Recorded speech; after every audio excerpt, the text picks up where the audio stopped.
Is ready to rock. A very good morning to you. Great to have your company. All thanks to our proud partner in Paywise. We've got the full crew assembled here at Marketplace HQ, and we are very excited for what's coming up this morning. I'm Jack Heverin. Derek Rucker, great to see you.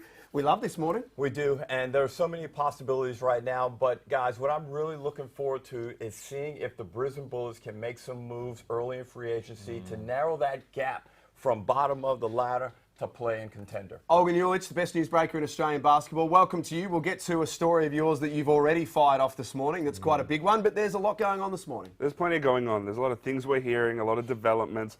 I think the Bullets might be doing something today, so we'll keep an eye on that. But I'm excited. I'm hopeful that we're going to get a bit of juice today. And Pete Hooley, great to see you. About 3 minutes before we went to air, Pete wasn't in the studio because the phone was going. There's a lot of conversations and a lot of moves happening this morning. I think that's the whole beauty of us being live today, is there are a whole lot of conversations, things to break down from a fit perspective, a lot of talks going on, and then some big names that we'll continue to watch. So I don't think we'll have the craziness of the flurry of signings we had, 2 years ago when we started to go live, but there's so many conversations and things getting ever so close, and hopefully we can answer a lot of fan questions as well. And I think the other thing too with that, which is probably worth just putting in off the top, is that yes, 2 years ago in particular, we had that crazy day where we had all of these signings, but there's a lot of things that go a step closer to being done today, isn't there? This is very much, we'll get an eye on which teams are chasing which player, who's reached out to who, which player is potentially re-signing, going elsewhere. We have a good idea of the conversations that are happening, and we're going to tell you all about them. Can't wait for that. Can't wait for your questions across the morning as well. We are live now on all of the NBL's platforms. You can go to Instagram, Twitter, Facebook. There's a link there to leave your questions, and we'll weave them in across the morning. We'll get to them as soon as we possibly can. So send them through if you haven't already. We've had some weird and some wonderful ones this morning as well, Derek. Tell us one thing outside of the Brisbane Bullets that you're looking forward to this morning. The Cairns Taipans, because it's already been announced that they're losing Sam Wardberg. So from a team perspective, how do they chase more success? And it's interesting, different philosophies with teams. Sometimes more established teams can kind of build their roster based on who they feel they need to beat. But then other teams like the Taipans, I feel they just need to accumulate as much talent as possible. I like the Adelaide 36ers. I'm intrigued. There's some stuff already happening, which we'll talk about. But they've got some decisions to make as far as how they're going to build. We have an idea of who's on their roster currently, but what they put around it, what did they like about this past season? What do they want to tweak? We've already seen the first bit of action, but I'm excited to see what they do to get to that next level. You mentioned the Cairns Taipans, Ruck. The Sam Wardberg potential signing for me, because I think when we started to go look at the potential free agents, what was it, 2 or 3 months ago, and when you start to look at where things could land, the big one was Sam McDaniel, and then the New Zealand Breakers did a very good job of locking him away. And then Sam Wardberg, he's a very unique big, and we know he's been linked heavily to Melbourne United, but someone who, when healthy, is a very, very good player, an all-NBL caliber player, and how close can he get to potentially being locked away today? We'll find out. I'm interested in the Perth Wildcats because I might be different to a lot of the Red Army, who I know were pretty disappointed at the back end of the season. I actually don't feel like they're that far away at all, the Perth Wildcats, to potentially winning the whole thing. But they've just, with Windler under contract and Doolittle under contract and a portion of their roster taken care of, a couple of really good decisions, and all of a sudden they are a genuine championship contender. Welcome to the train, my friend. Well, I think I picked them. I picked them the last couple of years, and I think they said the last overtime show they were my early prediction for next year, which is probably the earliest predictions we've ever done, I believe. But I think for that exact reason, they've got this great framework. They've got one of the best, if not the best, two-way player in the league in Christian Doolittle. Yep. You plug and play some other key pieces. We know that point guard spot. We'll see what happens with Leaupepe. Some other complementary pieces now that Sunday Dech and Leaupepe have moved on. And they are right there. They are right there, which makes these free agency periods signings big for the Perth Wildcats. They have work to do because they had a mutual release with Sunday Dech, did not pick up Leaupepe's option. I'm not entirely sure if Leaupepe is going back, and I'm not entirely sure if Ben Henschel is going back. So that's 4 roster spots that they need to fill. They're going to be busy. They were not busy last season because they had a lot of their guys contracted. They'll be busy this offseason. Just keep in mind that it's 5:30 in the morning in Perth at the moment, so that they want to wake up to good news rather than negative news. But they will be up early, the Red Army, because they love what happens this time of year. Leave us your questions. All of our social media feeds are now open. Free agency opening in 25 minutes from now. Olgun, let's get to a story that you've already dropped this morning, and that is regarding the Adelaide 36ers. Yes, so there is a parting of ways that is progressing between the 36ers and Dejan Vasiljevic. Dejan Vasiljevic arrived in Adelaide a few years ago. He became one of their staples. This season, things got a little bit sticky. He got relegated to the bench around the early part of the season, and it didn't feel like there was harmony between the two parties. Yep. I'm told in the middle of the season, DJ was reaching out to other teams to see if they would be interested in him. DJ was reaching out to other teams. That happened in the middle of the season, and Wow. then now come the end of the season, there is a mutual parting of ways that is progressing. I imagine that gets finalized today. And so Vasiljevic becomes a free agent, and the 36ers open another roster spot for them to continue to chase those 3-and-D type of wing players. It seems like that is being the priority for this 36ers team, that play style, and this opens up another avenue to go get another one. I know this show's all about going inside the moves and everything that happens, but I mean that's the first I've heard of that. So we're talking about a player who's under contract here for another season after this that's reaching out to other teams. You're confirming that? He was gauging his interest with other teams, and obviously now that the parting of ways is progressing, his representation is reaching out to other teams now to see who is interested in picking him up. I mean, I guess the part of that you talk about coming off the bench and understanding, getting a clearer picture of what could transpire at that point in time. And you go back to the signing of Bryce Cotton and what the future is for the Adelaide 36. I mean, they've got Flynn Cameron in that guard spot as well, and what direction they want to head in. Guess the part of this, which would be the toughest pill to swallow, is the fact that they were one rebound or one layup away from winning a championship, right? So when you look at it holistically, or just from that angle, you sit back and think, geez, this is a massive move to make. But it sounds like that this has been progressing for some time, and it wasn't something that in the last couple of weeks they're like, okay, let's rip the Band-Aid off. And Pete, I always thought the role for DJ was quite good. I don't know if he's the starting two-guard in this competition anymore. He's got a couple of championships under his belt. They were right there knocking on the door again. And when you look around the NBL landscape, okay, where's the next good fit for him to be able to play the style of basketball that suits him in a winning environment? Because realistically, I'm not sure there is a high-level team that is going to have space for his services or a need.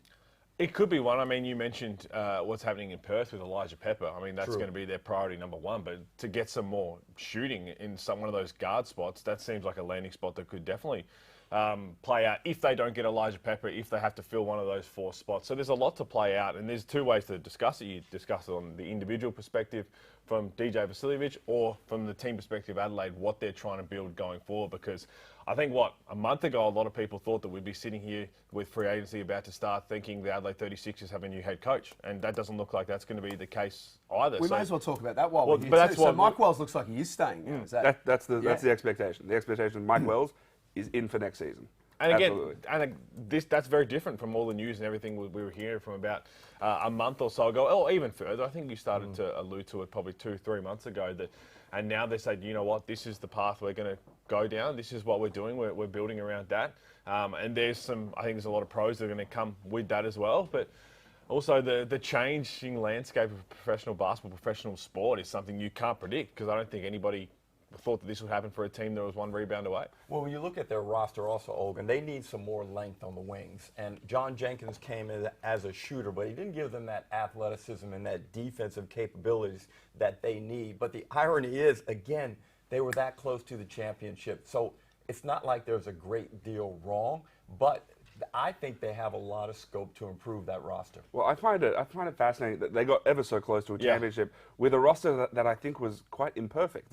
I think there were so many holes in the roster from the perspective of the amount of times they had to roll with Bryce Cotton, Vasiljevic, Jenkins. You could hide one player defensively, you can't hide 3, and that's I think something that this team is thinking about. Imagine if they did have another 3-and-D wing type of player. Maybe that doesn't even go to 5 games. Maybe they're an even better team. So I think that's something worth considering. You talk on that. I got one thing on DJ, and then I'll talk about who the 36ers are targeting. Well, I think that's the key, is a lot of people will see the 1 rebound, the 1 layup from Bryce Cotton away from winning a championship. And you've heard it saying, well, you wouldn't change too much. We're right there. We are right there. I think if they rolled around that team again, they wouldn't have the same success. I think they need to make some changes, because also we see, yes, everyone wants to get to the Sydney Kings level. We saw last year you got to go through the Illawarra Hawks. They were the champions. Adelaide 36ers would have to improve. Everybody knows what they have to get out of them, and I think they've got a really good starting point. You've got Bryce Cotton, Zylan Cheatham. It's a good shell, isn't it, right there? It's great. Rakocevic as well, and then some really key guys around that. So, yeah, you understand exactly what's going on and why they're going to try and build forward, because Sydney's not taking a backward step. We expect Perth, as we mentioned, Brisbane are rebuilding.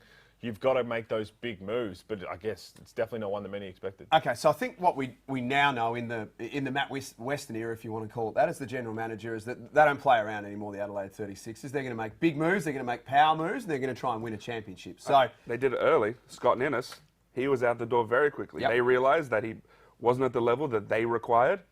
Matt Weston pulled the trigger. So seeing what we just saw in terms of who's contracted, and we talk about the shell, what do they need? Well, I think it's that shooting. I didn't think they shot the ball really well outside of Bryce Cotton. I thought at times guys off the bench weren't able to knock shots down. Isaac White is coming back. He has another year remaining. I think he's a good piece.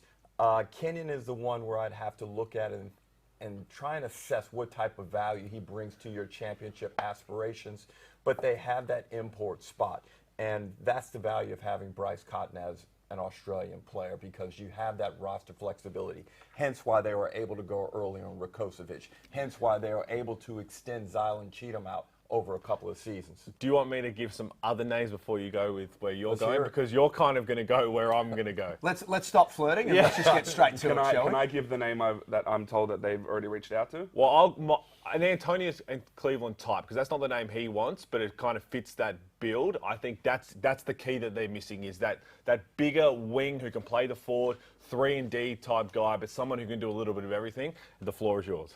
I'm told that the 36ers have reached out to Torrey Craig. Wow. And have already prepared an offer for him. And I'm also told that Torrey Craig is open to staying in the NBL. Now, whether that's with Adelaide, we'll have to wait and see. It feels like there's a lot of water to go under that bridge. But I'm told that the Sixers have reached out to Torrey.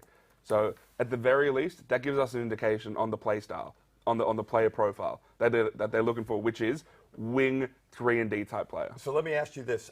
Are they approaching this from a perspective of, we need to be relative to Sydney's prowess as a championship winner, or we're just trying to build out our roster? It's a sense that we have Bryce Cotton. We are building around Bryce Cotton. He's about to turn 34. He brings so much to the table, but what doesn't he bring to the table? The length, the defensive prowess. We need to fill the spots around him with his deficiencies. And so that's why Torrey Craig is someone that they are going after. There are a lot of those 3-and-D wing type players on the open market that they're showing interest in as well. And that's why I mentioned Antonius Cleveland, because his name gets thrown around every offseason. We saw how effective that type of player can be in the NBL.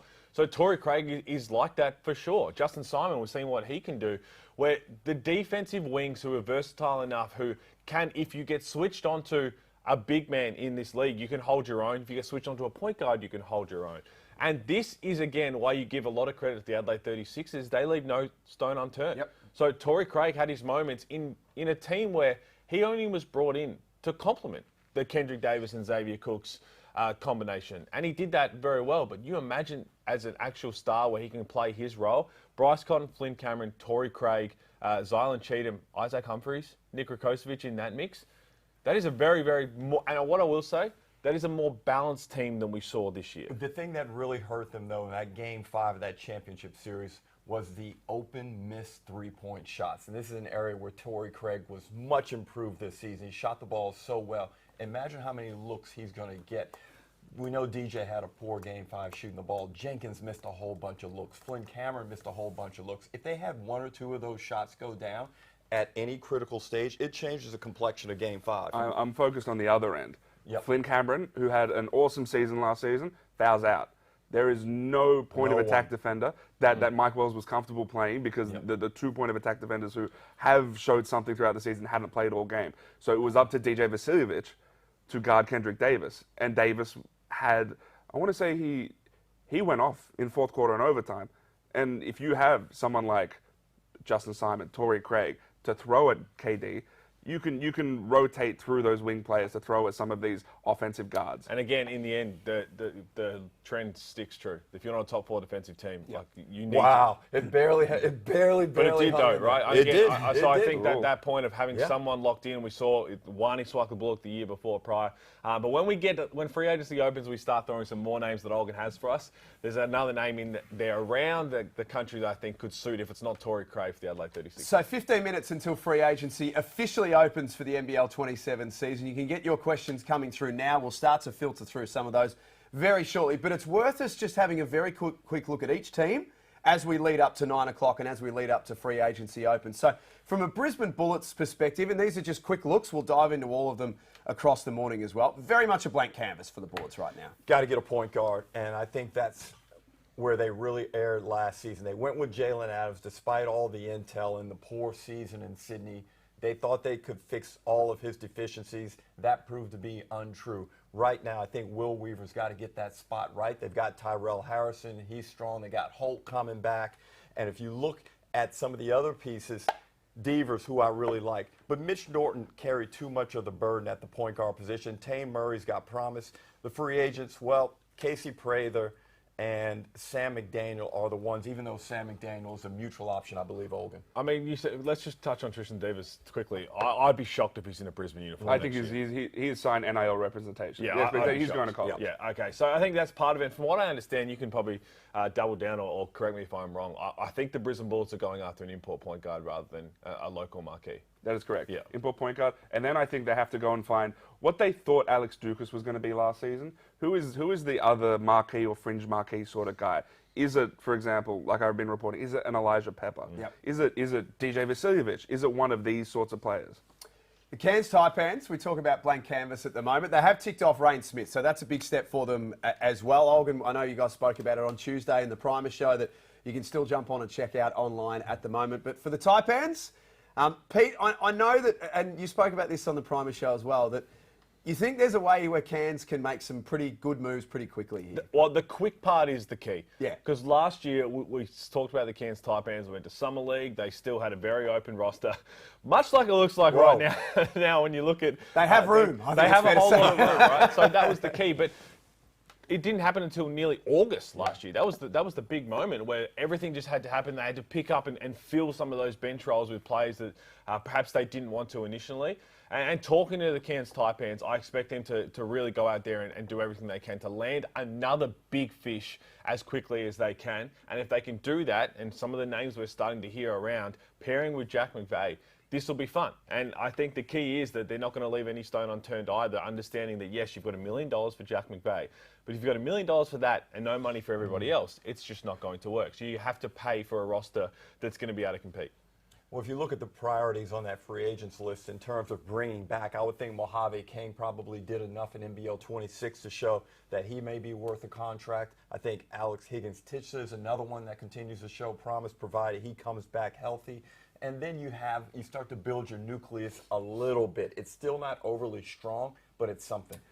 Let's talk Illawarra Hawks. Now, apologies, we didn't get the chance to do that on Tuesday's show. There was a late change in terms of the contract situation, which meant that we had to go away and just rejig that. So let's talk Illawarra now really quickly before we dive into them across the morning as well. Again, by virtue, we've spoken about it a lot on this show, Olgun, by virtue of the fact that they won the championship and did quite a few contracts then, they are in a pretty stable space heading into this season. There's still if you look at the contracted players, these are all players who are core pieces in that championship team. So it's just about finding the high-level pieces that fit best around them. You already have Sam Froling. They picked up the team option on Wani Swaka-Bullock, and they're still in talks on an extension. So you have starter-level pieces already there. Don't forget, Mason Peatling started in that team, and they surrounded him with high-level pieces. And Tyler Harvey signed an extension. So, again, the core is there. It's just about finding that elite point guard. And what is the other import piece that they go for? You know what I think they need, Pete? I don't like the pop. I don't like the bounce. I think they need to get more athletic. They've got size, but I want to see some guys that can get up off the floor. They need some fast twitch athletes, and I think that's probably an area where they're lacking. You know, like Sam Froling? I'm sorry. No, to be fair to Sam, as unbelievable his comeback was from the Achilles injury, he understood that he put on a lot of size from being in the weight room, the dedication. You give him a whole lot of credit for that. But he knew he has to cut down a whole lot of weight in that regard to get back to a guy who can play the 35 minutes a game when needed next season. So he'll be okay with that. That power forward spot, I know Mitch Creek's name's been thrown around a whole lot, but the point guard spot, a bigger point guard alongside Tyler Harvey's the key, because we've seen both sides of it now. We've seen how successful the Trey Kell-sized point guard alongside Tyler Harvey can be.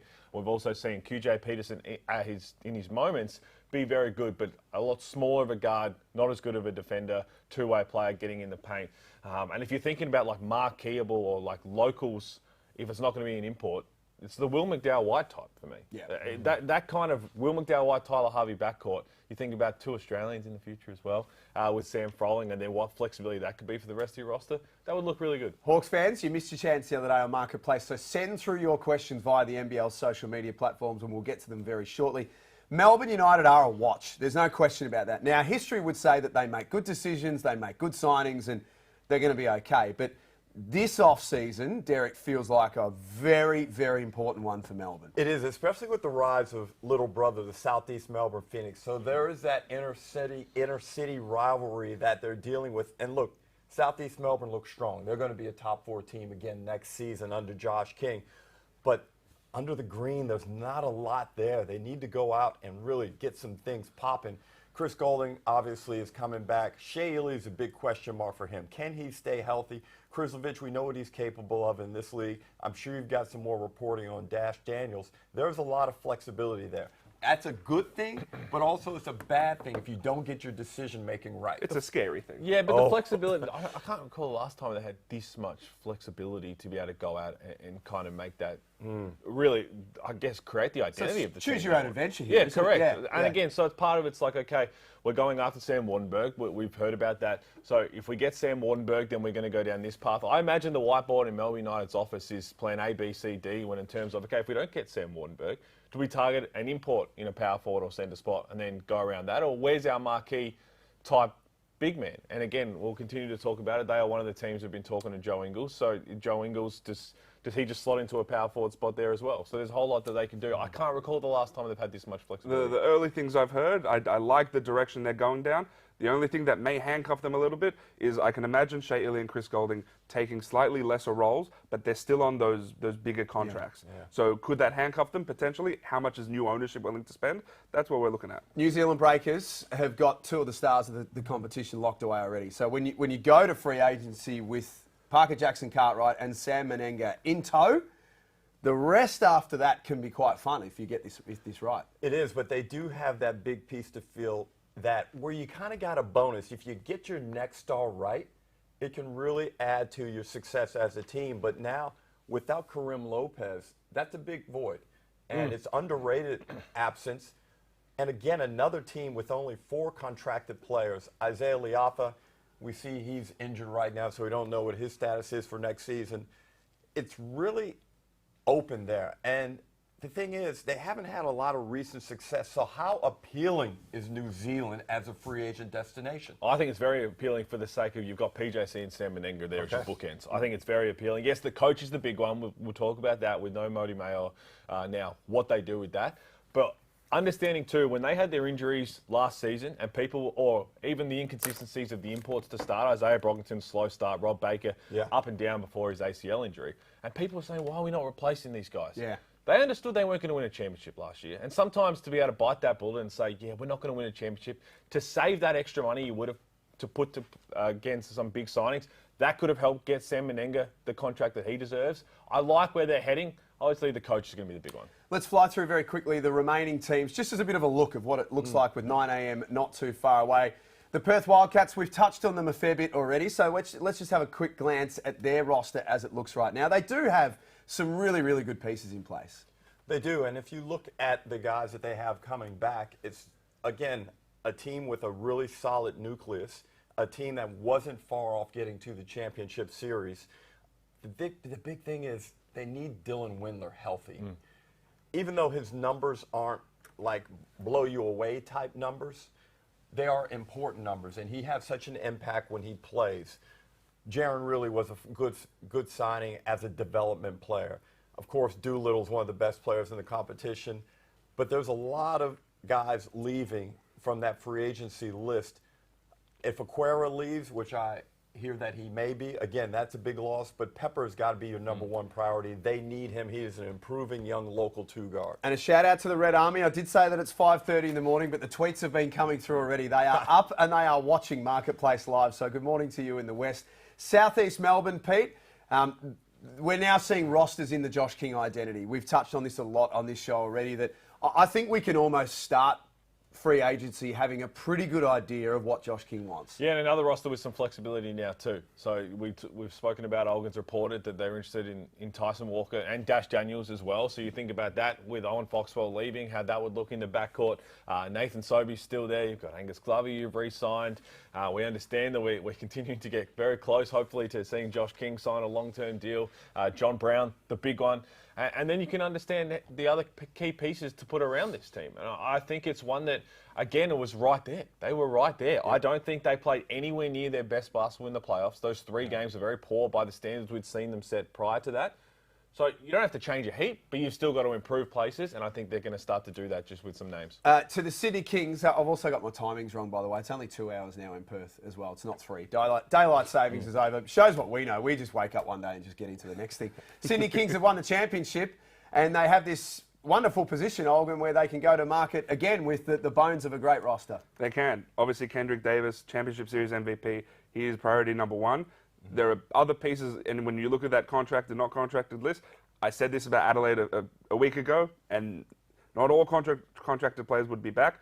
I'd say the same thing about the Sydney Kings list as well. Okay, well, so watch this space. We're having a look at their roster right now, but look at that. Cooks, Dellavedova, Galloway, Leaupepe. We'll get to Kawatnoy, Robertson, and Jason Spurgeon, who we saw at the back end of the season. There's a lot of talent on that roster. Well, Cooks is a linchpin, right? Because he's so talented and because he is a low-maintenance superstar, he gives you the flexibility to be able to build around him, does so much on the floor. Dellavedova, great leader.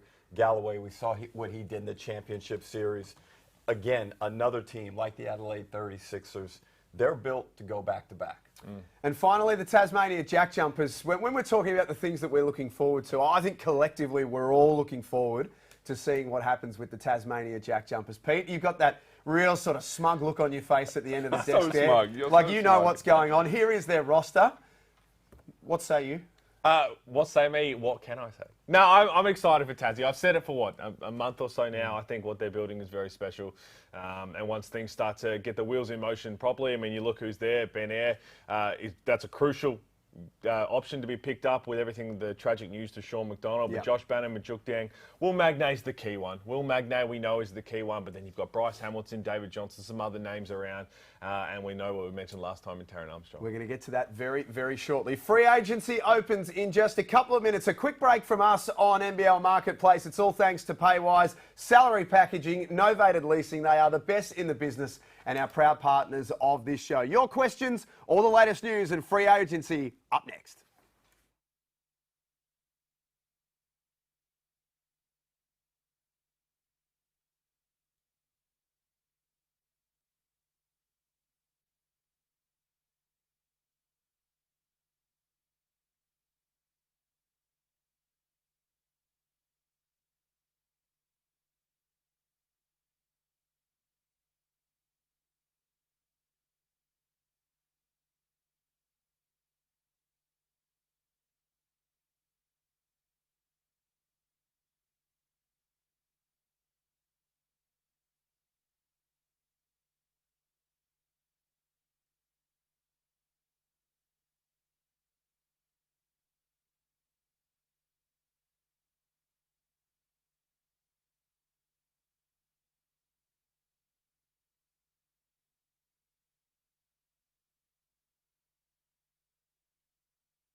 We are back on Marketplace Live Edition. Great to have your company this morning. It is thanks to Paywise, and free agency is about to open for the NBL 27 season. Olgun Uluc alongside me at the desk. He's got a lot of things that are going on right now because we are about to push the button on free agency being open. Pete Hooley and Derek Rucker are positioned for us to take a look at all of the moves and take a look at what it is all going to look like for teams. Now, your questions are important to us over the next 90 minutes or so. All of the NBL social media feeds are open. There are links on them all. You can leave us your questions and we will get to them very, very shortly. Free agency is now officially open for the NBL 27 season. Olgun Uluc, what's the first thing you'd like to drop to us this morning? So this is a re-signing. Obviously, players have been permitted to re-sign up until this point, but this is a re-signing. This is one we flagged earlier as well. Keli Leaupepe has signed a new 2-year deal to remain with the Sydney Kings. Now, this happened a few days ago. He has signed that deal. Obviously missed all of last season with an ACL injury. His story is incredible too. I'm told that he didn't get surgery to repair his ACL because he is at a level of strength that allows him to rehab through it and figure out a different way to approach that rehab. So he remains 25 years old. We know how important he is off the court for that team, and we've seen glimpses of him and the value his versatility brings on the court.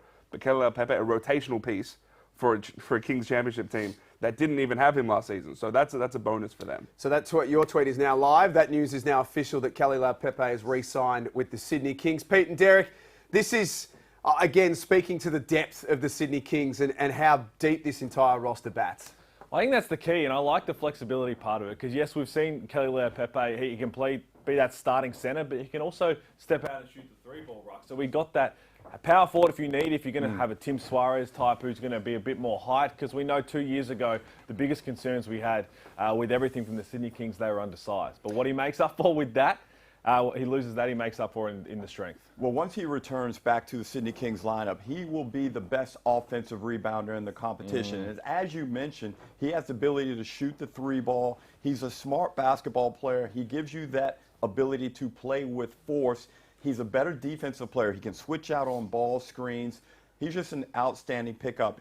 And Brian Goorjian really likes the way he plays the game. And he's an enforcer too. I think that's the one thing we really underestimate. And they didn't have it this year, but you think about if they can, did they need it? If they get Kendric Davis back, you talk about the enforcer part of it, of having somebody who can step up. To be fair, he was still enforcing from the bench with all the scuffles. But if Kendric Davis was available or does get re-signed for a multi-year deal, whatever it is, even Delhi, having a guy who's the best screener in the league is going to open up so much more space. So them getting this done, it's also, I think, a big shout out to the Kings. You've got to look after your own. And with the tragic news with the ACL, to be able to come back. And does it shock you that this man doesn't need surgery? You just figure it out. I couldn't believe hearing that. Well, I spoke to him a few times early in the process after he did the injury, and I kept asking him, when are you going in for surgery? And he's like, not yet, not yet. So obviously he was able to do some things in terms of strengthening the area around the knee to ensure that that ACL is stabilized and able to play again. But look here, the other thing that Leaupepe gives you is versatility in your roster construction, because he can play anywhere from possibly at times the 3 all the way up to a small ball 5. Yeah, I like it. And what a good domino to fall already. And shoots it at 39% too. I guess that's the other thing that we shouldn't forget with this Sydney team who like to spread the floor, Pete. For a guy of Keli Leaupepe's size to be able to step out and shoot it is a beautiful luxury. Well, I think that is a key, because until the Torrey Craig signing, we were worried about the lack of shooting. If I had to give one weakness probably 2 months ago from the Sydney Kings, I was worried about their shooting. Now, if you actually look statistically from this season, I mean, Tyler Robertson was their best three-point shooter, 47%, and then he was out for the championship series. Torrey Craig, we know, was there. Jalen Galloway started to shoot the ball well. Bul Kuol, another one who might not be back for the Sydney Kings.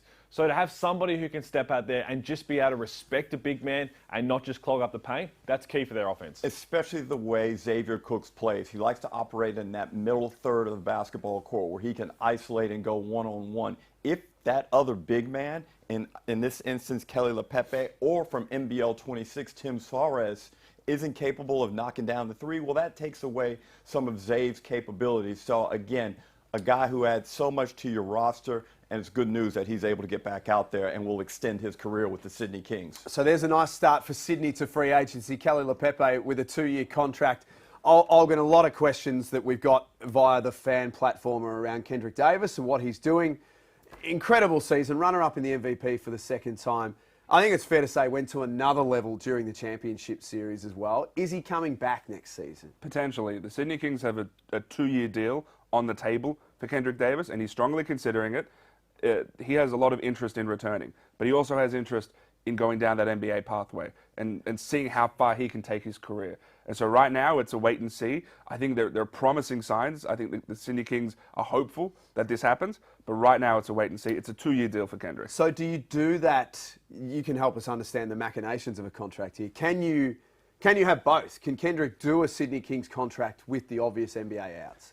If he signs the contract, there would have to be those outs in the deal, and they'd have to be, if you're the Sydney Kings, you want those outs to be as early as possible, because you want to make sure that if you sign this guy, that it's not going to affect your roster build going forward, because you don't want in September for this guy to get a training camp deal. All of a sudden he's not on your team, you have to find a new import. So the outs will be in the deal. It just depends how late those will be. And then the other problem is, if you're on a Sydney Kings team that we're expected to be quite good, and Kendric is expected to be quite good on that team, season will probably go into March or April. The later it goes, the more difficult it is to find a spot on an NBA team. Derek, it feels like Sydney is the home for Kendric Davis at the moment. I mean, I'm sure there are European options and Asian options and all that sort of stuff, but you've watched the growth of this guy from last season and now this season. It feels like Kendric is becoming a man while he's with the Sydney Kings. Should he be staying put for now? Oh, that's a difficult one, because that's a personal preference in terms of how much money do you want to make. Pete, we know there will be offers abroad for him, which will be big money offers. But I think it's the lure of trying to get to the NBA. That probably doesn't go away until a player turns 28 or 29 before you give up those aspirations. I went through it myself, and it was probably my second stint back in Australia where I decided this is where I want to be. But even still, I was about 27 or 28 at that time. Look, I had discussions with a couple of NBA teams during Hoops Fest who were really keen on having Kendric come in for a 10-day. At that time, it didn't appear that the Sydney Kings were going to extend their season in the terms that they did, as we saw in NBL 26. So maybe Kendric must go to Summer League and prove himself to try and get his final chance at getting into the NBA. I mean, a couple of things there to break down from what Olgun was alluding to. The EuroLeague offers are real, and understandably so for Kendric Davis, for a player of his talent and what we've seen. But the cutoff date is a key thing, because we saw this similar with Geordie Hunter in the Asian market a couple of years ago with the Southeast Melbourne Phoenix. Remember, where everyone was expecting, he's got an Asian out, which we didn't really see for a local big man, and then once that date passed, so you can't have that date go too long if you were to re-sign him right now. But the other massive key to that is they were playing until April 5th in the Championship Series. So he would have potentially had a 2-way or a 10-day or something leading into that season if they didn't go all the way, as you mentioned from your conversations in Hoops Fest. So all of that is to take into account. And from a Sydney Kings perspective, they want to see their players achieve their dreams, which his dream is to get to the NBA. When they signed him, they said, we're going to help you do that. So part of that may also be, you know what, we're not in a rush. So here's the offer, and understanding that if he doesn't end up picking it, and we're not going to go down the whole, hey, you've got 2 weeks to sign this deal or you're off the table. I don't think the Sydney Kings have to rush that, because you've got Delhi, you've got Xavier Cooks, you've got all these other key pieces that if you had to pivot, you'll be able to do so. They're a great organisation at doing that. And it's interesting because Kendric always references Bryce Cotton's career. Is Kendric really focused on the NBL legacy aspect? Is he too young to take those things into consideration? But if you were able to extrapolate this out 8 to 10 years, Pete, this is a guy that could rack off 3 or 4 MVPs of his own, be a multi-championship winner, establish himself as one of the greatest point guards in the history of the NBL. Well, he's still got that window. He's still in that prime window where he's nowhere near his prime to have the NBA opportunity in the next 3 to 4 years pop up. So that is the key, too, to watch. The first 2 seasons, statistically, that he's had, I don't recall these kind of statistics from an import in the first 2 years. Olgun, and that's just, again, a couple more pieces of news. What else you got for us? So you say that the Sydney Kings shouldn't rush, and there's some truth to that, but also the deal that they have on the table for Kendric is quite substantial. So if they don't get that done, then they have to have an idea of where those funds could be allocated elsewhere. That's the only reason I think that there's a preference for this to get done, just so they have an idea of where their budget is going, because the deal in front of Kendric is quite substantial. And if they're not going to offer a deal to another import that's that substantial, they can save money and then go chase pieces elsewhere. I was trying to be a little coy there, Olgun, because I didn't want to mention the Bryce Cotton 3-day time limit on the deal. No, too soon. We know the Perth Wildcats fans are watching, but it makes a whole lot of sense. I don't think they're not going to put a deadline in front of Kendric Davis like Perth did with Bryce. I would think that would be a good idea. Now, your fan questions are a massive part of what we're doing this morning here on Marketplace Live, with thanks to Paywise. You can send them through Facebook, Instagram, Twitter. We've got the links up on the screens and all of our platforms right now. You can click it. It's a very simple one. You can type in your question, you can leave it, and we'll get to them across the morning. This is an interesting one from Nathan, and I think it's going to feed into a little bit of what you're talking about, Olgun, with the Sydney Kings, and we'll continue to talk about. They are a big story this morning on Marketplace Live because there's a bit happening with the championship winning team. Nathan asked the question, why is there even a debate that Noy and Kuol could leave the Kings? Are they not happy there? So these are two separate situations. Bul Kuol had a mutual option. It was declined, so the two parties could negotiate. There is a sense that Bul Kuol is assessing his market around the NBL, and from what I understand, there are 3 finalists in the sweepstakes for Bul Kuol. The Sydney Kings are one of them, and then the Adelaide 36ers and the Perth Wildcats. There is a sense that these are the 3 teams that Bul Kuol is deciding between. Ultimately, you have the Perth Wildcats who want to put Bul Kuol in that 3 spot or in that 2 spot, and then you have the 36ers chasing that 3-and-D wing-type player. Now, keep in mind, Bul Kuol will miss probably a bit of the start of the season as he still recovers from that ACL injury. But, again, this is one of the premier 3-and-D players in the NBL. Didn't get to show it a ton in Sydney, but he was a really important part of their mid-season surge. Him picking up defensively, that was a big part in the Kings establishing that identity. Pete and Derek, let's just say, for example, here that Bul Kuol is offered the exact same amount of money from the 3 teams that you just mentioned there. Now, we know that's not realistic, but let's just say, for the sake of the argument, it is. He's got Adelaide, Sydney and Perth to choose from. Where would he be thinking is the best fit? Oh, I was going to go from a different perspective. I was going to go from a club lane, because I tell you what, if you're the Adelaide 36ers and you're Bryce Cotton, you've got the greatest player we've ever seen. Who's the one player who always seems to cause him trouble? Bul Kuol. Bul Kuol. So take that off the table and put him next to him. Right. If you take him off the table, put him next to him, that's going to make things a whole lot easier for the Adelaide 36ers and Bryce Cotton. And as we mentioned earlier, sometimes the Sixers didn't shoot the ball well from the 3-point line. Bul Kuol is one of the best 3-point shooters in the league when he is on top of his game. Now, look, how is he going to bounce back from that ACL injury? Well, that remains to be seen. But again, if you pull him on your side, you don't allow him to go to Perth. You don't allow him to stay in Sydney where he can just terrorize Bryce Cotton. It's almost like a triple win. Well, I also mentioned when we were trying to break down the championship series prediction of Sydney versus Adelaide, that Sydney Kings team was designed to give Adelaide trouble. And this is what happens when you are blessed to have the greatest player we've seen in Bryce Cotton, is teams want to understand, if we run into Bryce Cotton in the playoffs, if we run into Bryce Cotton at the important part of the season, how can we beat him? So if you're the Perth Wildcats now, you're thinking the same thing. If we can get Bul Kuol, then we've got, I don't want to say quote-unquote a Bryce stopper, we've got someone who can make Bryce's life a little tougher, but also alongside Dylan Windler and Christian Doolittle. This becomes a formidable defensive team that already showed how good they could be. So those 2 fits alone, you could understand why, if we get to a bidding war between Perth and Adelaide, both would have reasons to potentially overpay to help them go and win a championship. But there's the other side of the ball also, in that if Kendric Davis returns to Sydney, teams pursuing the Kings must have someone that can check Kendric Davis.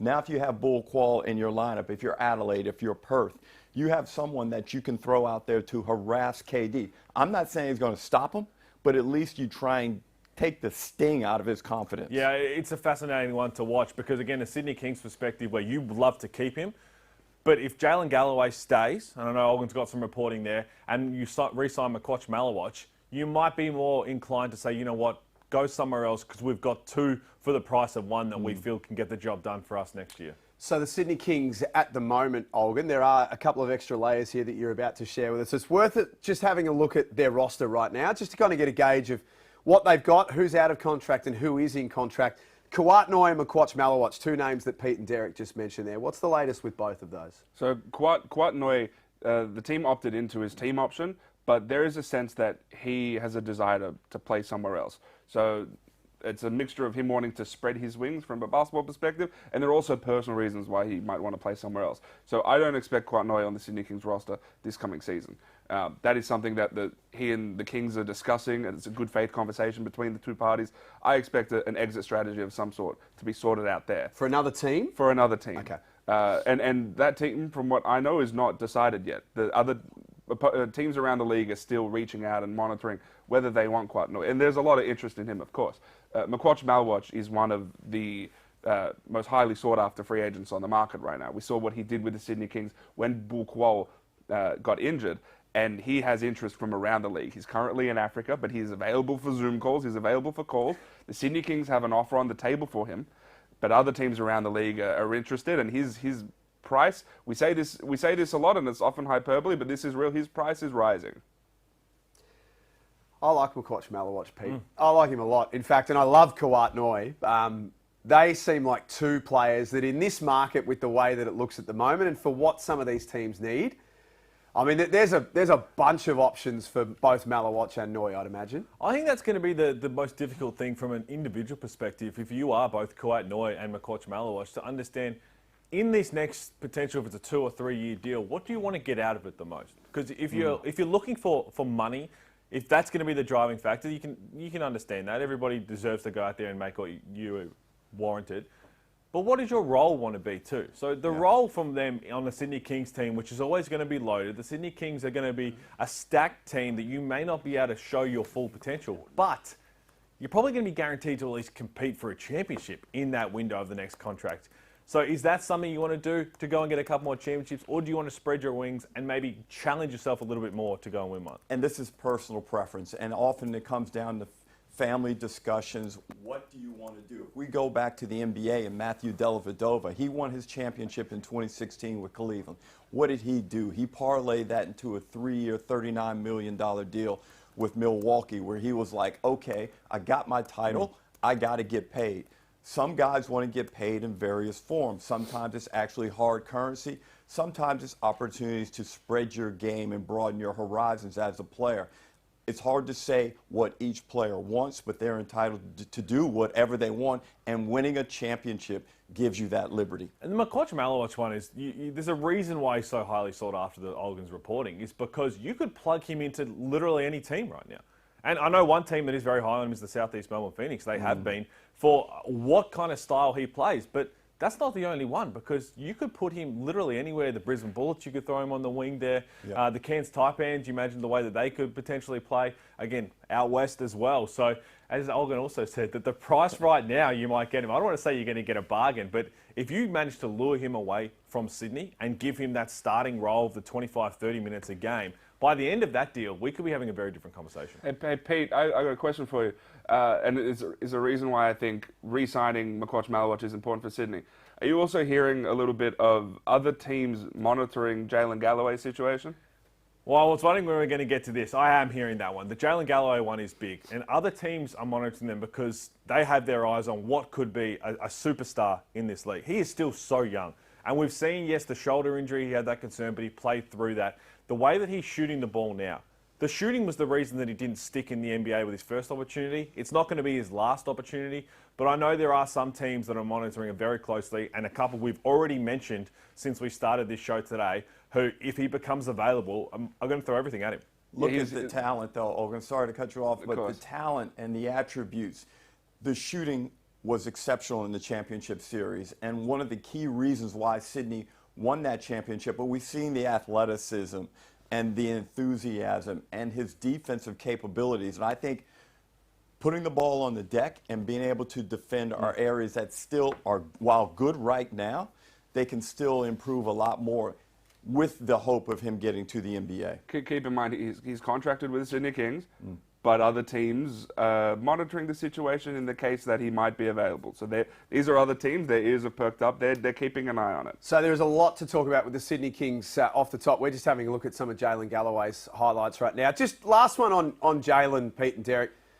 Could you see a situation, let's just use Cairns as an example, and Kyron, his brother, has played there obviously. Is there a team like a Cairns or a New Zealand or potentially a Brisbane who could go to someone like a Jalen Galloway and say, look, we might build a whole chunk of this team around you because we think you're that good? Well, the Galloway boys are from northern Queensland, so you would really be preying on their regional loyalty if you were the Taipans and the brotherhood. You'd be trying to sell that aspect of it.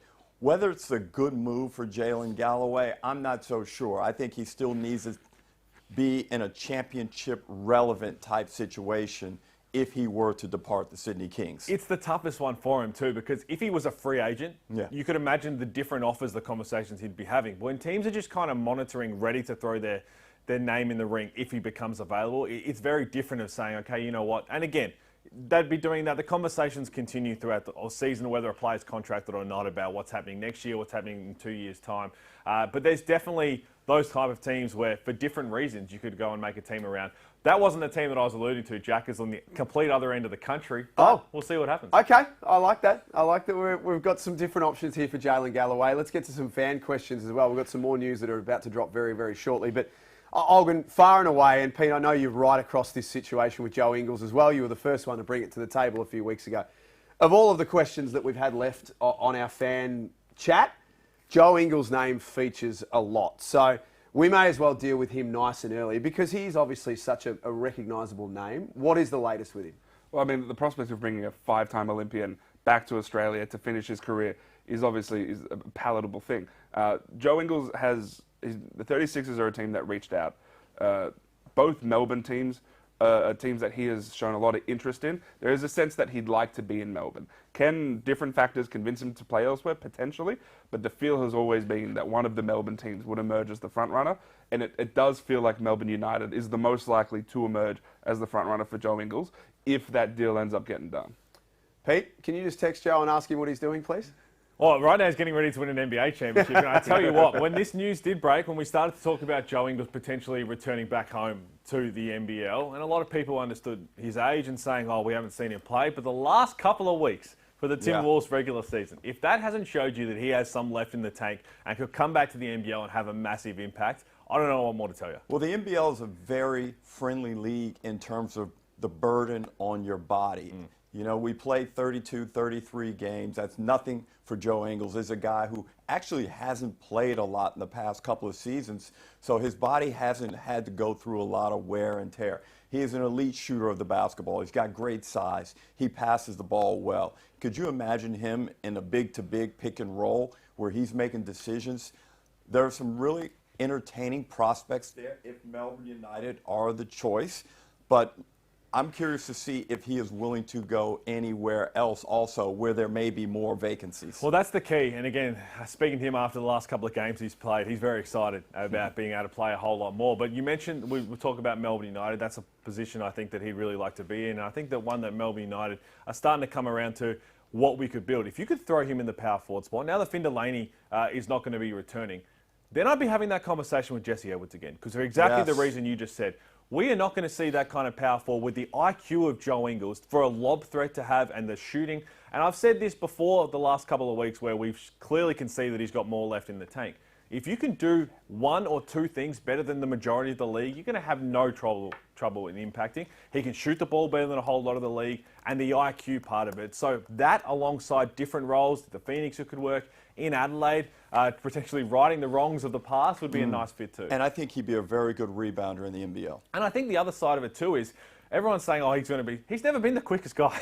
He's never been the quickest guy, but he's been one of the smartest players, and I think you get away with his physicality a whole lot more in the NBL than you do. So be able to use his body in that regard. And hopefully, one of these next marketplaces, we're going to be saying that Joe Ingles has signed.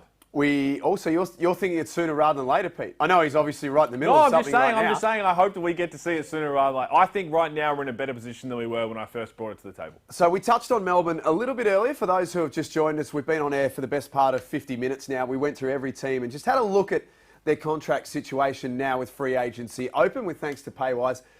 Melbourne, Olgun, have a lot of work to do, which is very rare that we talk about Melbourne. It's not a bad thing, but we talk about Melbourne mostly as having 50, 60% of their roster sorted at this time of year. It looks a little bit different. It does, but we reported during the championship series that Sam Wardenberg is the name that they are chasing quite heavily. It still feels like they are the front runners for Sam Wardenberg's services. And, guys, you speak about a potential lob threat next to a Joe Ingles if that ends up eventuating. I think Sam Wardenberg is a really underrated athlete and someone who could help in a multitude of ways. And it would be, for Dean Vickerman, it would be a return to the roster build style that he's had in previous years, which is very local forward. Last season was very import heavy, and for them that didn't work for a lot of different reasons. It feels like they're trying to go back down that local route once again, you guys. And I think this is the key to understand too, which is it'd be a great time to be a free agent local right now, because everybody wants to get as many of the key locals as they can, and if you can get into a season with 2, maybe even 1 import and keep the rest up your sleeve to bring in a Torrey Craig, to bring in an Ian Clark, you're going to bode well to go and win a championship. But the Sam Wardenberg fit, we understand. I think since Olgun brought it to the table of Melbourne United really hunting him, the New Zealand Breakers have also put their name in the hat, which might have put the price up a little bit more, because from a New Zealand perspective, the idea of having a Menenga and Wardenberg local backcourt with everything they're trying to build there would be huge. So it might not be as cheap as he once was, but that's the key to get some big locals. And we touched on it in the primer. I mentioned the fact that maybe a year ago to 18 months ago, I didn't like the Menenga-Wardenberg combination. But I think since that time, there's been development in Menenga's game where he has clearly established himself as an undersized, dominant 5. And if you slot Wardenberg into a 4, I think that's where he's best suited, but you can flip-flop the guys. I think Wardenberg and Menenga would be a great, great pairing for the Breakers. And I know that Melbourne United have emerged as the likely landing spot for him, and I know the injury concerns, you can understand why with Sam Wardenberg, but I think that is a little bit of the product of the Cairns Taipans as well. I don't think he'd be playing the same type of game style down at Melbourne where you might not run into the same little injuries. Some are just unlucky, but some of the things that he has had to deal with. Olgun, do you think you could go with an Edwards, Wardenberg, Ingles, and Krislovic front 4? Ooh. I mean, you potentially could. There is a sense that Jesse Edwards probably made himself a bit of money this past season, and he's someone who obviously is European. So there's a sense that he will gauge his European interest going forward, which means that his price has risen. And if you're able to get Sam Wardenberg, we spoke about this last episode, I think Sam Wardenberg's ideal position is the 5 spot. I think he's a 5-4. I don't know if you really want to roll him as effectively a full-time 4 next to Jesse Edwards. News coming in, by the way, too. Melbourne United have just tweeted a couple of moments ago that Campbell Blogg will take his talents to the NCAA next season and play for Northern Colorado. So he's a really good, young, talented guy. He's had some injury challenges along the way. So all the best, Campbell, as he takes on his next journey. Hey, big ups to all the former NBL guys who are getting paid in college right now. Tristan Davis is about to get paid. I think Ben Henschel will too. Keep an eye out. What you two get paid in college? Oh yeah, big ups, big ups to all of those. The sooner we move on from this conversation, the better. Although I got $20 a month. Under the table? Yeah. Yep. Yeah, I was going to say, you can still be done for that, Derek, even though it was 100 years ago. You can still be done for that. The other is Tanner Krebs. We're just looking at Melbourne's roster there. Now, I think the first primer show that we did, Olgun, around Marketplace for this off-season, you flagged the wing position, and we spoke about guys like Leaupepe and Maluach. We'll get to those shortly. But you had Tanner Krebs on this. I must admit, is it a little surprising that he hasn't been re-signed already by Melbourne? Not necessarily, because of the interest that there is in him around the league. And it's not just because he had a really impressive NBL season where he's shown over the last few seasons to be a really high-level shooter. Remember those FIBA games he played in for the Boomers, where he looked like Chris Golding out there. So his price continued to rise, and there is interest from across the league. I'm told United wants to bring him back. They have interest in that. But the Southeast Melbourne Phoenix, Perth Wildcats, New Zealand Breakers, and Sydney Kings, these are all teams that have reached out about Tanner Krebs, bringing him into the mix. And again, we speak about these plug-and-play wings. Someone that you could put into any system. Tanner Krebs is that. And among the available wings, he might be the best natural spot-up shooter of them all, Ruck. It's an interesting one too, Derek, that I'm just having a look at his numbers here, the splits between when he was a starter versus when he was coming off the bench, and had to start for 14 games because of the Chris Golding injury.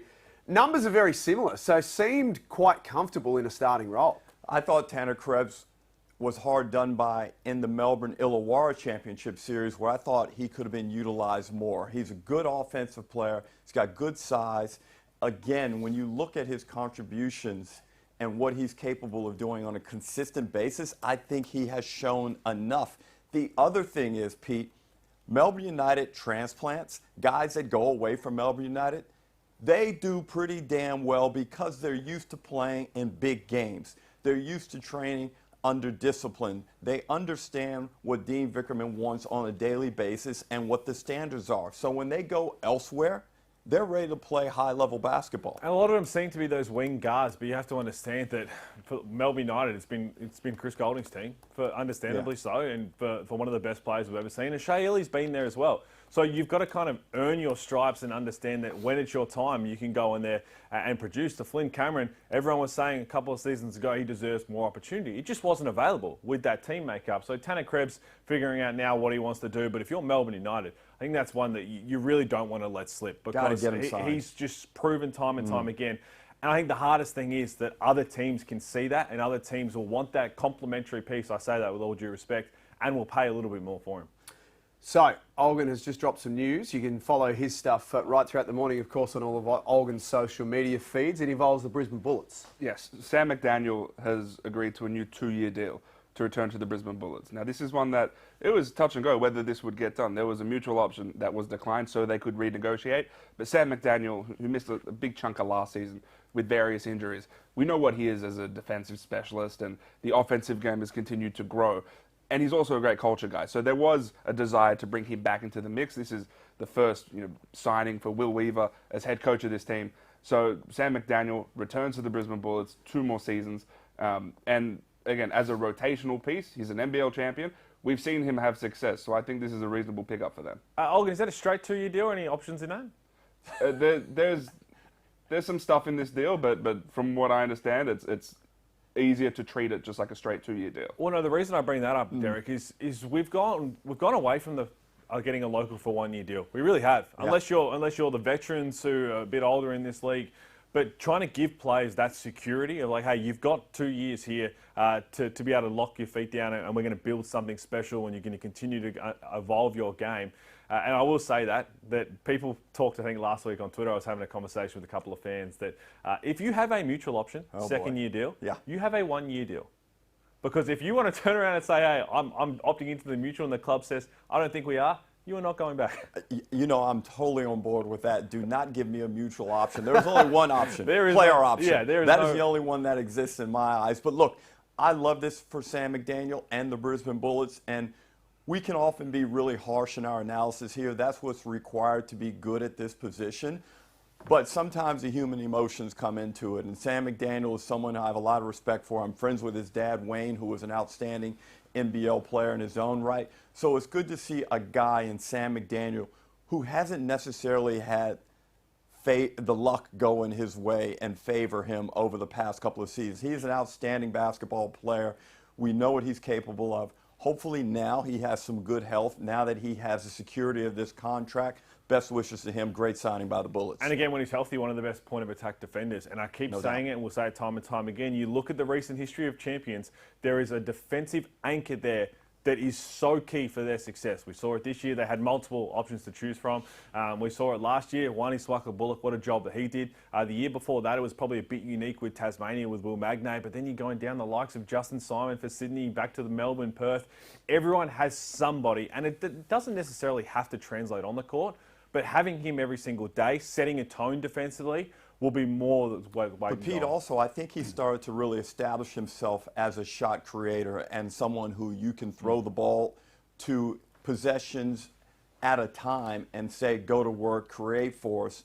And, I thought there was some real promise when you could have potentially paired him with Casey Prather. And that's the other side of it too, that he would understand, the Bullets would understand that he's still got a lot of growth to go on the offensive end. Because some things he still needs to work on, and if he can do that and become that real two-way threat, all of a sudden you say, hey, I know it's a 2-year deal, but we're going to keep you here longer term. 11 games in 2 seasons for Sam McDaniel. So fingers crossed with him for Brisbane that he can get some better health, like Derek said. So Brisbane's roster as it looks right now, Olgun, I mean, I wonder whether this is part of the appeal for Will Weaver when he took the job with the Brisbane Bullets, was that he has the chance to create something that he wants. Because there's some support there in the big man department with Harrison and Holt, but outside of that, we can now add McDaniel. There's a lot of room for brilliance on this roster. I mean, I don't know a more perfect situation that Weaver could have walked into, because, guys, think of what are the most difficult things that teams often struggle with. It's a local big man as a starter, it's a backup big man who is rotational, and they have both of those, and it's a backup point guard. Yep. And the Brisbane Bullets have all 3 of those things, and I think a lot of teams would look at this contracted list in envy that is the starting point for this Bullets team. So then it's just about putting the high-level pieces around them. So it's, what does Weaver do with the imports, and they will go chase a high-level point guard. How high level can that guy be? How can Weaver leverage his connections around world basketball to go get high-level imports? And then can they get one more rotational or high-level Australian? And is that player, for example, like an Leaupepe? Is it perhaps one of these other wing players? The Dukas spot is what I'm looking at. Someone who could potentially start. Is it Maluach? Can they bring that sort of player in with imports? At that point, you then have the bones of a really good roster. And I think that's the key, is there could be a pool of those guys to choose from. You mentioned Leaupepe, who's going to be the most sought-after free agent, we understandably so. But the Tanner Krebs, the Maluach, if Jalen Galloway became available, anything like that, to be able to go out there and make that splash. But it's a nice time to be a Brisbane Bullets fan. And again, we can't understate how important having Mitch Norton just locked away. A veteran who's been there, done that at the highest level, has won some championships, just there as a backup point guard with Tyrell Harrison, one of the best big men in the league, and Jacob Holt, an emerging star. I know I've always given you a bit of stick for it, but there's good reason to be excited this year, Derek. Yeah, well, Will Weaver brings someone who can establish a blueprint and then apply it. And I think these free agency days are going to give us an indication of where this team is headed. Now, do I think it's going to be easy to sign local free agents? I do not. But there are a number of them out there that can immediately impact the Brisbane Bullets in a positive way. And we saw what Weaver was able to do as a head coach when he took the Sydney Kings to a championship series several years ago. Look, this is a guy who is a high-level basketball mind, and it's exactly what Brisbane needed. And the timing for Weaver and the Bullets was ideal. And again, having Tyrell Harrison locked away, different to the Perth Wildcats last year, who you knew needed a marquee centre. And as that pool continued to shrink around, then they had to go and pay up for JLA. To have that locked in, to go and get an import point guard, we'll see what Will Weaver can do. Let's take the marketplace plane a little further north in Queensland. We go from the Brisbane Bullets to far north Queensland and the Cairns Taipans. A couple of fans' questions around the Taipans. I think for Taipans supporters, they've got a bit of hope that they're going to make some good decisions and they're going to rise this season. And every time we do this, Keanu Pinder's name comes up. A couple of questions here regarding Keanu Pinder. Is it a real possibility that he will be with the Cairns Taipans? I think it is a real possibility. A real possibility? Yeah, I don't think we wouldn't... There are some names that we mentioned flippantly. This is one that I think is a legitimate consideration for both parties. And the big question with Cairns especially is always, can they find the money? I get a sense that they have a way to find the money for Keanu Pinder. So in that case, they could have two of the highest paid local players in that 4 and 5 spot with McVeigh and Keanu Pinder. But there is, Pete, and I'm sure you've heard the same thing, there is legitimate hope from the Taipans that they might be able to land Keanu Pinder. I don't even like using the word hope. And again, I don't want to get the Cairns Taipans fans' hopes up. We'll go ahead and do it. But may as well. Part of me is starting to feel that if he wasn't wearing a Cairns jersey next year, I'd be shocked. It feels right. Well, just from all the conversations I'm hearing, and again, you put part of it with Adam Ford, the relationship that they have, the success that they've had together on the court, coming back from Asia to play. And I believe that he will represent Australia for the 3x3 in the Olympics. And Adam Ford is the head coach of that team. So I feel like the stars are just aligning in all the other conversations I'm hearing that we're going to be set for a return. And just what that could be on the court would be bloody fun. And I think it suits Jack McVeigh's game as well, because when you look at his success down in Tasmania, he had an athletic rim protector in Will Magnay, a guy that gave high effort, similar to what Keanu Pinder can provide, a guy with a lot of athleticism. It looks like his offensive game has been developing in Japan. I'm not sure how transferable that is to the NBL, but we know what Pinder did in his stint in Kansas. It's really where he established himself as a true star. Back-to-back most improved player winner as well. So what I also think from the Cairns Taipans, I don't think this is going to be a year where we've seen 3 imports roll out for Cairns. I think they're going to go really local heavy, try and land some of those bigger names and keep some imports up their sleeve, maybe 1 or 2 imports if they can get that roster right. And maybe this is just a homecoming for Cairns in NBL 27. Keanu Pinder, hey, Bul Kuol, you're available. Why don't you come back as well? And we try and run it back under Adam Ford. They are an interesting spot. The point guard position, Derek, I know that you flagged Andrew Andrews a couple of days ago on the Primer show that you'd love to see him back. I don't think I've ever seen Olgun dismiss something as quick as what I saw Olgun dismiss Andrew Andrews. I think it's fair to say that they're going in a different direction. Well, it's more that you have an opportunity to go and get to test the market and go get someone else if you wish.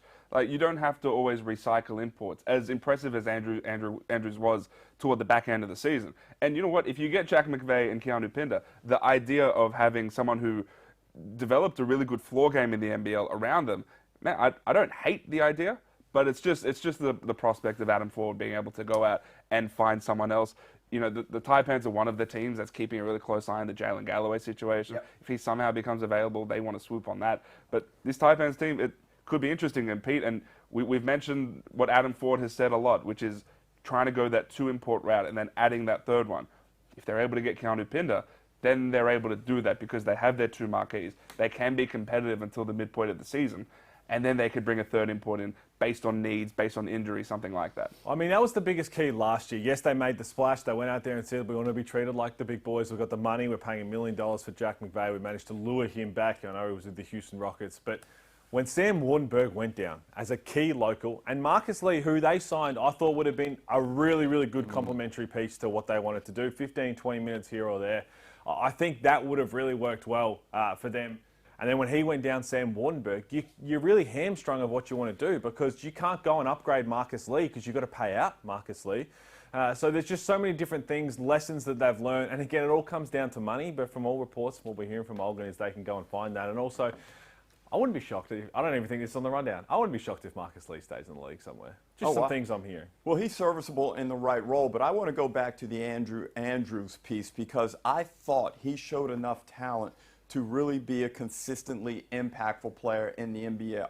Now, what was his big flaw? It was emotional regulation. But I believe he will be better after having experienced the league for a year. We see this on a regular basis where players come back in the second season and they have a better awareness and understanding of how the NBL gets down, in particular, how the refs get down. So then let me throw a hypothetical at you. Yep. If you're the Perth Wildcats and you can go land a Bul Kuol type or somebody, maybe if it's Elijah Pep, whoever it is of the two, would you consider Andrew Andrews?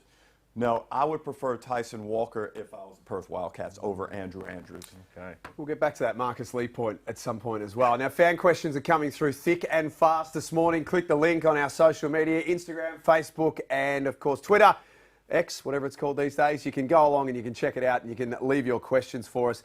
A lot of questions around the Jack Jumpers. The JJ's fans are up and about. This morning they want to know, and Pete, I'm coming straight to you on this one because you have this look on your face when we talk about the the Tasmania Jack Jumpers, like you know something that the rest of us don't right now. So on Marketplace Live, there are no secrets. We're all friends here. What's going on with the JJs? Sorry, mate, you broke up a little bit. I'm going to have to get you. Are we talking about Perth still? No, look, I think what they've done is they understand what it takes to succeed, and they know that the keys, what they want to build, the continuity to continue to roll things over. I mean, Olgun put it out there that they've made no secret that they'd love to bring Taron Armstrong back. There's some things they've got to work through there, but just the idea of the roster shape. And again, the key is still Will Magnay. I don't have an update on the Will Magnay situation. That's one thing I'll put hand on heart. I don't have an update on that in terms of how close it could be.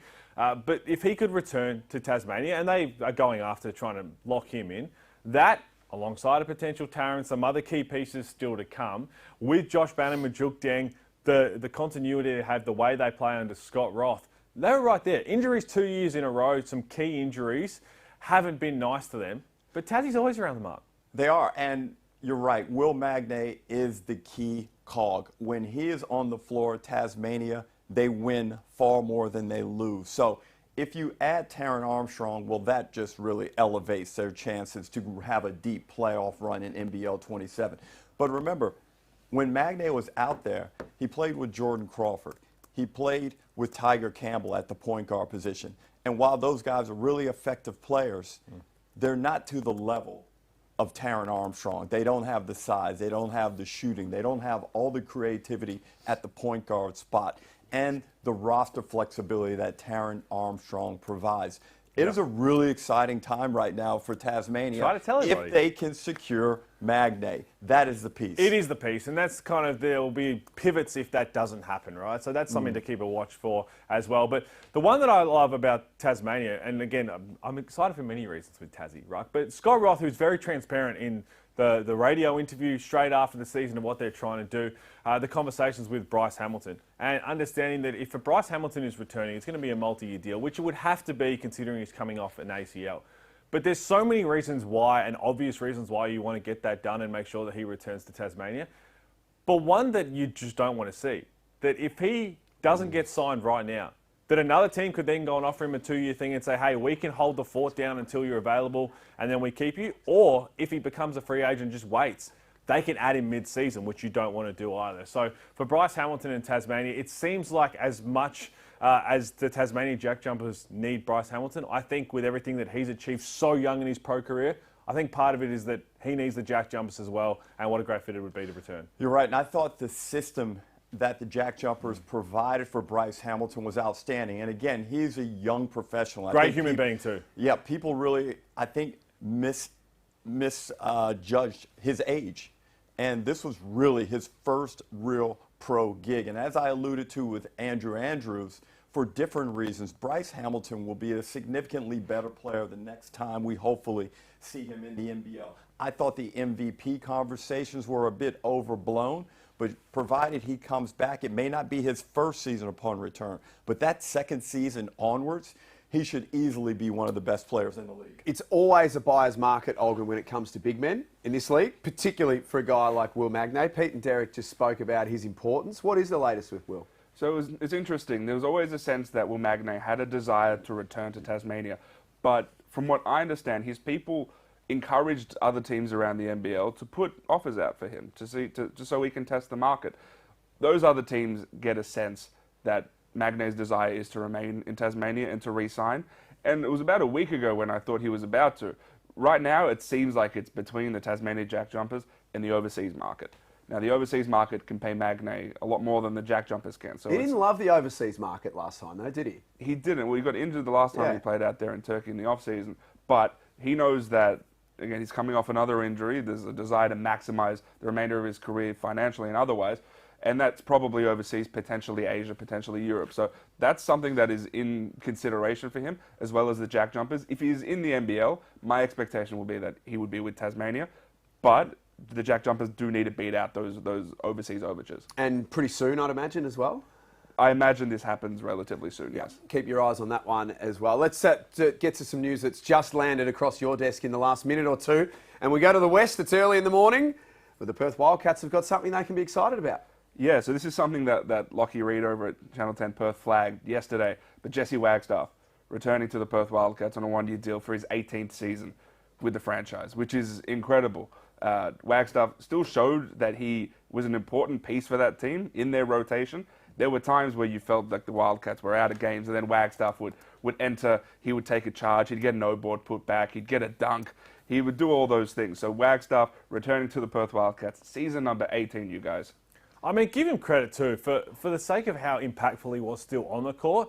You could sign this guy as just part of the locker room, being around for practice, and still get so much value out of him, but he put in the work for his body to be okay. I mean, yeah, we saw him get upstairs and throw one down. Love that he's coming back, continuing to add to that games record, and I think he's just a great story. And who knows if that's the end of it. The way that he's continuing to play, he's aging like a fine wine. Well, he's smart, he can shoot the ball, and he still has enough defensive kind of nous to be able to make plays and impact the game just like he always had. And, of course, it's rarely done in the NBL as it is in the NBA, but we really don't keep a locker room guy around that much. You're starting to see it may become a thing, but Wagstaff is the perfect guy to have in that change room. He's like another coach out there for John, really, and I think he's someone who often veterans get a bit grumpy or they get bitter as their careers progress and they get older and due to a lack of court time, but we're not seeing that with Wagstaff. And I think, honestly, if you asked him this time last year if he'd be signing on for NBL 27, I don't think he would have said yes. I think that he proved it to himself as well, as much as everybody else, that, hey, I'm more than capable, I'm enjoying this ride, let's keep this thing going, so credit to him. Let's stay with the Red Army in that case. Let's stay with the Perth Wildcats, because Leaupepe's name is one that was on the very, very top of our list. Now, the longer this season went, Olgun, the better this guy got. And now, with the way that the landscape looks, for a lot of teams, I'd imagine that Leaupepe is a really, really interesting proposition. He is, and the Perth Wildcats, I'm told, have an offer forward for Leaupepe. it does seem as though that teams around the league are maybe prepared to offer a little bit more. And so that is something that the Wildcats need to consider, especially if they are going to lose Ben Henschel, because they do need to keep that local. And especially if they're losing Sunday Dech, Lat Mayen, and potentially David Aquera, they need some sort of local core. And Leaupepe would be really important there. But there are teams around the league. You look at the Brisbane Bullets, for example, or a team that I mentioned. The Sydney Kings reached out. Melbourne United reached out about Leaupepe. Did they really? So there are teams across the NBL that are very interested in him. And we saw his exploits in the NBL 1 West last season. He's doing that now in the New Zealand NBL. Leaupepe is a hot commodity right now. That these wing players, these off guards, and someone like Leaupepe who can play the point in a stretch, these are hot commodities right now. He's at an age too, Pete, Leaupepe, where he's still very young. He's still working it out. You know yourself, you come back from the college game, it's a different system. It takes a year or two to work it all out. Did you think in the back half of this season he was starting to work it all out? Oh, for sure. And I think he took a lot of learnings out of the first year from the Perth Wildcats. Yes, understanding a pro, but it's a different system that he was in year one versus year two as well. And I think Olgun alluded to it last marketplace we did. This is a guy who has that marquee potential at some stage. So if you get him in this next deal for a 3-year deal, that window after that, what he could potentially grow into, is really exciting for an individual perspective and a team perspective. And what's he do well? He shoots the ball exceptionally well. And I like the fact that he is able to create shots. He puts the ball on the deck better than people think. He's got a strong body. And he elevates. He's a better athlete than we give him credit for. But I like the high level of self-belief that he has in himself. And I think the Perth Wildcats must make him a priority given what they're going to lose with Ben Henschel. Yeah, I think it's a real big key for Perth. I'm not surprised that other teams might go out there and add a little bit more money onto the contract to entice him away, but I just think he's really important to their success. And this is the interesting thing too, when you hear that teams like Melbourne United are talking to him, it's all this very similar spot. The Jalen Galloway potential spot, but the McCoach Maluach, the Tanner Krebs, understanding that you've got to kind of put your name to all of these guys to see what's out there, because if Tanner Krebs doesn't happen and you have to pick up fresh, it's very much harder to do. So we'll see what happens with Leaupepe, but yeah, a lot of teams interested for sure. We're not finished with the Perth Wildcats yet, because it's not as straightforward as what the roster would suggest, Olgun. And this is the devil in the detail. This is why we do Marketplace, so that we can dig a little bit deeper. Obviously around Joe Lualichul Jr. David Aquera is also worth discussing, but I mean, JLA is such a focal point, and they put so much time and effort into locking him away for last season. And money. And money as well. Is there any concern that he won't be back next season? There isn't a concern, not that I'm aware of. There was a conversation that had to take place, but there was a sense that Joe and the Perth Wildcats would basically opt into each other, say, yeah, we're going to run this back again.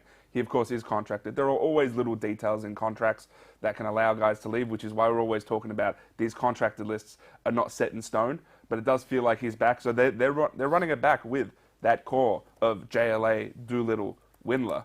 And like I said with the Brisbane Bullets, one of the most valuable things you can have in the NBL is a functional local backup point guard. And the Perth Wildcats have that in Jaron Riley. Now, we didn't get to see him toward the end of the season because of that injury, but they have Jaron Riley locked in, and I think he's someone who's going to emerge as an even more important player come this season. What do we think, boys? Well, I think there was the whispers you're alluding to, Jack, was something that I heard at some point too, that maybe 3 months ago we could be standing here saying that JLA wouldn't be returning, but yeah, he's definitely going to be back in Perth, which is great to understand that you're that close to a championship build. You really are. You're a couple of pieces away. To have JLA, Doolittle and Windler run it back and say, hey, as long as we go out there and we get these final two pieces, we're going to be right there around the mark, and we can go back to winning a championship. Well, if you go back to game one of the semifinal series in Sydney, a game they lose 105-104, they had a real chance to win that game. And it's interesting how important that sliding doors moment was, because if they win that, that perhaps changes the complexion of the entire postseason. And we're talking about the Perth Wildcats in a different manner. JLA is so vital, and I love that front line of the guys that Olgun just mentioned. You add some quality guard play around there, and you're going to be right back in the hunt. My concern, though, is the potential loss of David Aquera. I thought when he was healthy, he was very good this season, great in coming off the bench, athletic, gives you good length, knocks down the three ball, effectively enough. So I don't know where he's headed to, but that would be an understated loss if the Wildcats were to do so. That's one part of it, but also the Jaron Riley side of it. Getting a true point guard, nailing that spot is going to make JLA's life a whole lot easier, because we saw that not so much he didn't look happy. I think it's just as a big man, the way as talented, as gifted as he is, to not have a flawed general out there makes your life a little harder than it should be. So that's a key for him to make sure you get that and pair it up. And then Christian Doolittle, I don't want to mention your top 15 too much, but where'd you have Christian Doolittle? I had Christian Doolittle at number 3. And I agree with you. I really do. I think he's going to be contending for an MVP next year. So Yes. you've got that. You want to play alongside those type of players. Now, the rest of your list I don't agree with. But besides that, Derek, I do agree with the Christian Doolittle. And here I was thinking for a second that you two were going to get along and agree on something, but I should have known better. Fan questions keep coming through. There's a stack of them that we'll work through across the morning here on Marketplace Live. As always, it's thanks to Paywise Salary Packaging and Novated Leasing. This one from Dr. Dre. I don't think it's the real Dr. Dre. I think it's just someone who's going under the nickname of Dr. Dre. But a question that started to surface, Pete, on social media yesterday around TJ Warren and whether, in fact, he may potentially be landing in the NBA. Now, these are in the NBL. Now, these are just very much reports or suggestions at this stage. Do you have anything that you'd like to shed on this one? Well, not so much, but yeah, Fox Sports putting that out there, and you can understand why, though. You can understand why these NBA guys just keep an eye on a guy like Torrey Craig, who played, I know he started in the NBL, but went on to have a great NBA career, to just slot back in and, I don't want to say quote-unquote dominate, but you can come down here and have the success. JaVale McGee, for instance, to come in here, and he did dominate for a full season. So TJ Warren we haven't seen for a whole lot of time in the NBA. In the NBA bubble a few years ago, he was a whole lot of fun to watch, but man, it'd be fun to watch him run around. Well, I think a lot of NBA guys look at the standard of play and the style of play in the NBL and find it very appealing. And when you see JaVale McGee or a Torrey Craig or even the possibility of a Joe Ingles, you know, they're talking over there. They're talking amongst themselves, and it only does the NBL good.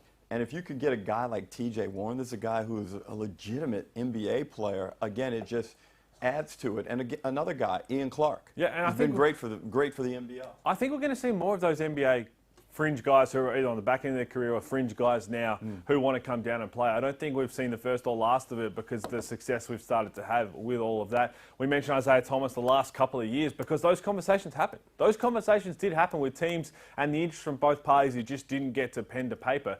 I don't think that's going to be the last name we see this year. We had JaVale McGee last year. Who is it this year? Is it TJ Warren plus more? We'll find out. Let's go back to the top story as we started this morning here on Marketplace Live. And Olgun, it was your story around Dejan Vasiljevic and the Adelaide 36. It's a situation that we don't see that often, if we're being completely honest, particularly for a team that have gone to a championship series. But Dejan Vasiljevic and the Adelaide 36ers, in the words of Chris Martin and Gwyneth Paltrow, have mutually uncoupled. Oh, this is true. That's not a reference I thought we'd get on Marketplace Live, but we're almost an hour in, so that's where we are right now. That is correct. The Adelaide 36ers and Dejan Vasiljevic, they are progressing toward a parting of ways. I'm told this will be a mutual parting of ways. DJ Vasiljevic will become a free agent, and he will immediately, as a two-time NBL champion, become a sought-after free agent, and the Adelaide 36ers free up some of their roster and have flexibility to go and chase a different play style to build around Bryce Cotton. But this is an uncoupling that has happened. This is something that hasn't come as a complete surprise to us. We were tracking this over the course of the last few months, but it has come to a head. And again, as free agency opens, the Adelaide 36ers open a roster spot and Vasiljevic becomes available. His representation has already begun the process of reaching out to teams around the league to see who's interested. He's an interesting proposition. There's the tweet from earlier this morning. He's an interesting proposition, Pete and Derek, because for all of what we spoke about with Elijah Pepper, I'd imagine some of that applies, or a lot of that applies for Dejan Vasiljevic. But this guy's won multiple championships. He was a big factor in parts of that championship series as well. Where does he fit? Not only for him, but who would want a guy like the DJ Vasiljevic and what he can do offensively? All I want right now is to stop saying uncoupling. So if you could please stop saying uncoupling, we'll be a lot better. You and I'll uncouple very shortly. No, I do not want to hear that anymore. But you talk about there's a lot of potential. One of the best shooters we have in this league, and that is hard to come by. And again, yes, he's won championships, so you can start to just bring up teams that you can make it work. And the first team that came to mind for me when I'm trying to think about things that I could really eventually, like alongside a PJC where he didn't have the shooting, a PJC and Sam McDaniel in New Zealand. Now that is a big lifestyle change for sure to go over New Zealand, but that'd be a whole lot of fun because all of a sudden you got to look for those point guards like a Bryce Cotton who need space to operate. And how do you give them space? Yes, it's great screen sets, great offensive talent, but having guys who have a gravitational pull on the offensive end, you cannot leave him. Wherever DJ Vasiljevic is on the court, you're going to take 2 extra steps out of your normal help side spot, which creates space. Imagine the space that PJC could work with, or the Brisbane Bullets, whoever their import point guard is. Someone like that, a Tyson Walker, could really operate in that. Well, I think New Zealand is a great option, and I think when you play with a guy like PJC or Bryce Cotton, they play the right way. They're going to get off the ball when it needs to be gotten up off of. But the other thing is, as you mentioned, they need space, but also, Pete, it's the system in its entirety. And I thought New Zealand, now look, there will be a coaching change, but I think when you have Menenga, you've got that inside presence, and you've got PJC, there is scope for somebody else to get a decent amount of usage, whether that usage comes primarily in catch and shoot, or as we started to see DJ do at certain stints during the season, once he had his confidence up in a game, he starts to put the ball on the deck and create for others. So if you're kind of listing the best destinations, I think New Zealand is the top of that list for Vasiljevic. And we saw again his role coming off the bench for this Adelaide team last year, but with this eventuating in that, I think he'll have a real chip on his shoulder too. So I think he'll be coming out there to prove to everybody that he's more than capable of being that star 2 guard in the league again.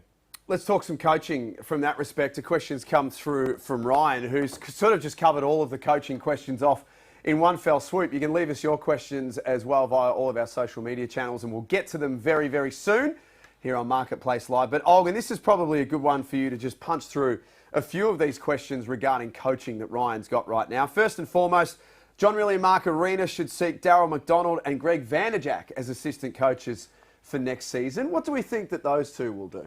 I mean, so I was just with Greg Vanderjack in Brisbane. He was there for the under-18s. He's the head coach of the under-17 Australian team. So he will head to Istanbul with a Luke Paul-led team. He's one of the next stars for this coming season. And the talent out in Brisbane was incredible. So he has no real sense on what he might do. I am told that the Perth Wildcats have put some consideration and have been asking questions about a potential associate head coach or a lead assistant to put next to John Riley.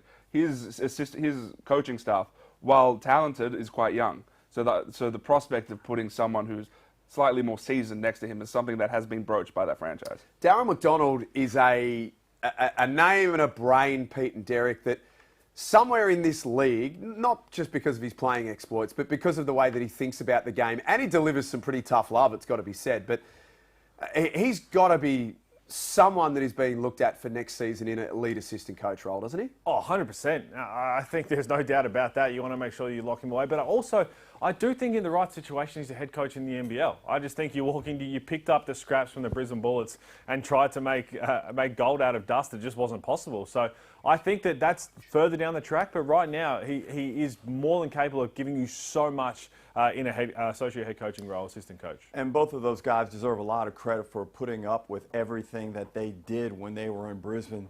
They both got stints as interim head coaches. They both went through a number of coaching changes as that carousel just continued to turn. But right now, I think, a little bit of a break, I think, for both of them from the NBL in this offseason as they kind of pursue opportunities will freshen them up, get them kind of energized for what's to come, because they're both more than capable of having high-level coaching gigs in the NBL. And we talk about players needing the right situation. The same thing goes for coaches. And I go back to 2018. Mike Keli was one of the greatest assistant coaches I've had. And then he win the Coach of the Year for the Cairns Taipans, but then other head coaching roles that he had and assistant coach roles were ups and downs as well like that. So it's just about the right situation. So I think being an associate or assistant head coach to start with, but he will be a head coach someday in the NBL and he'll be a very good one. One of the other big questions that Ryan had on that one for you, Olgun, was around the New Zealand head coaching position. On the Primer show on Tuesday, the three of you spoke about Mody Maor. Pete's going to have to put his bumper stickers somewhere in a cupboard because it doesn't look like Mody's returning to the NBL. Yeah, that's correct. There were really strong conversations between those two parties. And Mody Maor and his family had an interest in returning to New Zealand. He was at the top of the Breakers list. He was effectively the only guy on their list. They really wanted him. Unfortunately, it does sound like Mody Maor has a potential college option that has emerged that is very, very difficult for him to turn down. There were a lot of options on the table, which include a return to Nagasaki. It included a Euro Cup team, but a high-level college team has swooped, and it feels like they're the front-runners for his signature right now. So the New Zealand Breakers, unfortunately, have had to do a late pivot.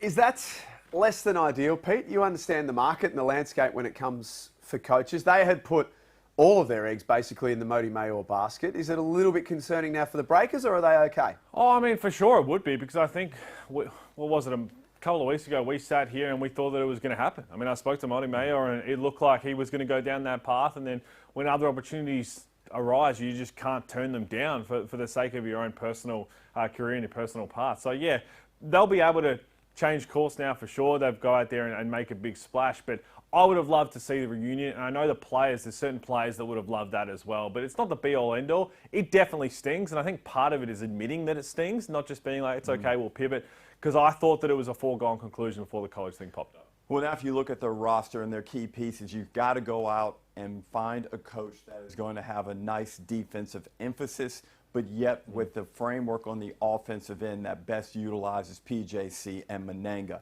And that can be difficult at times. You also have to factor in resources, the open market, the global market.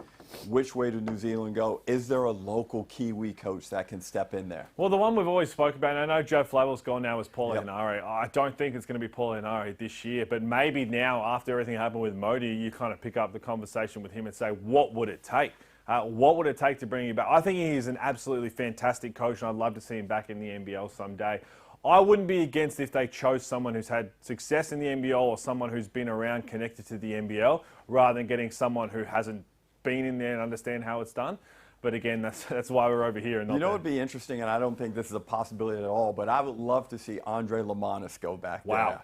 That would be a really That was not on my bingo card this morning. That would be really cool to see Lamanis go back there, revitalize that thing, and restore some championship vibe in that place. Hey, that was funny, because I'm going down. I thought you were going to go. I'm going down the Chase Buford route. I'm picking up the phone and saying, "Hey, Chase, I know your name keeps popping up, but would you come to New Zealand? Would you come to New Zealand and try a different challenge here? We've got PJC, we've got Sam Mananga. Who else do you want to bring down here? Who knows? We'll see what happens." More on that as it comes to hand with the New Zealand Breakers. To the Illawarra Hawks and Wani Swaka-Labulik. A bit of an odd situation last week, Olgun, around Wani. What is the latest with him? Because we are getting a few questions. Yeah, so let's talk about that situation quickly. It was interesting because I was at the scene of the crime.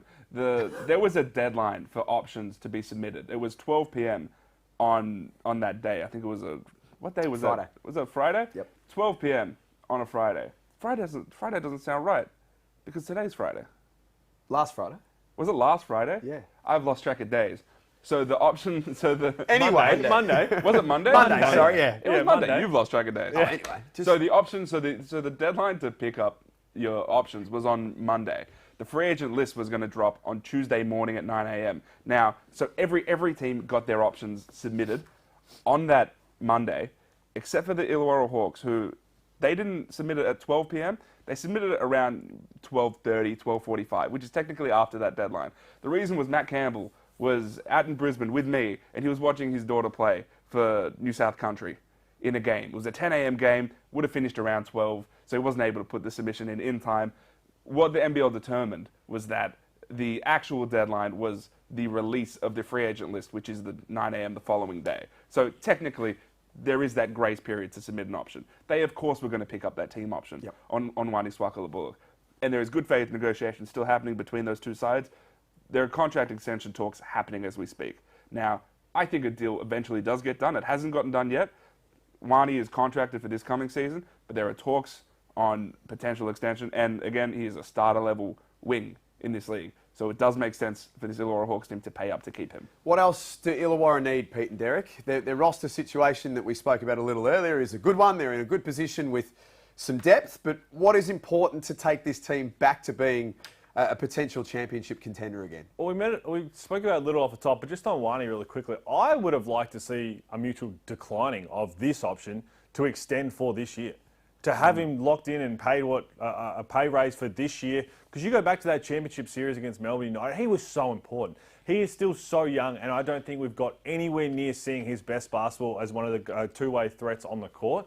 And giving him that kind of pay rise early, locking. I know there's ways around doing it, but saying, hey, we're going to lock you in from the next 3-year deal going forward at what you deserve, and we're going to keep you here at Illawarra, because they don't come around too often. Right, to have somebody who's a proven championship winner and a proven cog on a championship team. I would have liked to see that. It sounds like they're still going to get it done, but it's just interesting to see the way it all transpired. Well, you look at the three-point percentage numbers over the past 2 seasons, and he could rightfully argue that he is the best shooter in the competition. He's very effective, especially out of the corners, and when you build out your offense, that is something that you must have, a deadly corner three-point shooter. We know what he's able to do on the defensive end. The Hawks' struggles this year were not a result of Wani Swaka-Lebulic. And I think that's the key, is you look at the way he defends as well, the ability not to get screened, taking so much pride on the defensive end. So I really think he's so important to their success. So it's good to see all that, because we spoke about it in depth and had to get rid of it. The other side of it I mentioned is that point guard, a bigger point guard alongside Tyler Harvey. So the beautiful part, and it's hard because you've got to swallow a tough year from it, but Trey Kell worked. And it wasn't just the Trey Kell factor, as good as he was, but it was the bigger type guard who can hold his own down both ends when get posted up or gets in the feed in the paint on the offensive end, alongside Tyler Harvey. Who is your franchise player? Well, they've got 2 of them. They've got Sam Froling, they've got Tyler Harvey. So how do you get the best out of Tyler Harvey?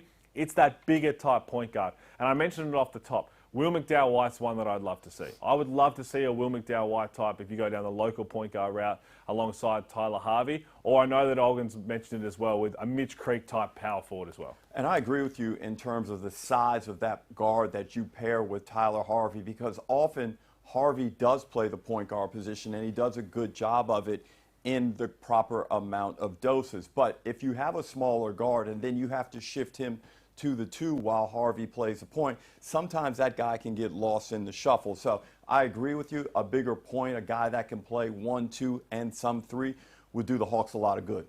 So as a housekeeping note, it's because I feel like we have to mention Will McDowell-White's name at least once on every show. The growing sense I have is that he'll likely do at least 1 more season in Europe, so I don't think he'll be an option for the Illawarra Hawks. More on the Hawks, I'm told that there's an expectation Johnny Narkle will return in some capacity, whether that's as an NRP or as a back of roster spot. There's an expectation Narkle returns. And then I'm told that they've expressed interest in Mojave King. Okay. So Mojave King, who obviously was drafted by the Pacers a few years ago, had a really good season in Cairns, showed a lot of flashes. The Hawks are a team that are very interested in him, and when we think of the coaching style of Justin Tatum, it's someone who he's able to maximize guys. He allows players to play with a lot of freedom. So potentially he's maybe the coach that could unlock Mojave King. And Pete, you mentioned Mitch Creek as a potential name. I'm told this team is going hard at a marquee 4-man. They really want to fill that 4 spot with a marquee. And we think about the marquees that do exist around world basketball. We are talking about guys like Mitch Creek, potentially a Luke Travers. These are the sorts of players that this team is chasing right now. They really want a marquee 4 to pair with Sam Froling. And again, if they're going down that route, there needs to be the import point guard where they have a bit more flexibility. And again, they know what works. So Luke Travers is a name we haven't heard of a whole lot right now, where he could land. If it's not in the NBA, I know he wants to get back there and we'll probably get an opportunity there. But you've got to ask the question, Ruck. You've got to ask the question because you think about what that could then mean for their team going forward. And I mentioned how excited I am. Dave O'Hickey, somebody who is a starter caliber player in this league. He's a triple-double threat. We've seen that.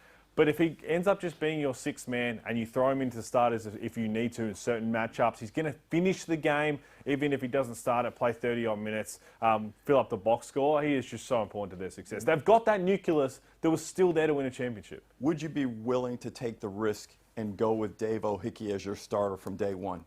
I think it depends on the rest of the team. I think if you're going to go down that marquee 4 route, they probably wouldn't be looking to do that because then you'd have no imports in that starting unit. I think he's more than capable of doing it. We didn't see it last year. It was very interrupted. It was a very clunky fit roster when they brought in Ja'Cory McLaughlin.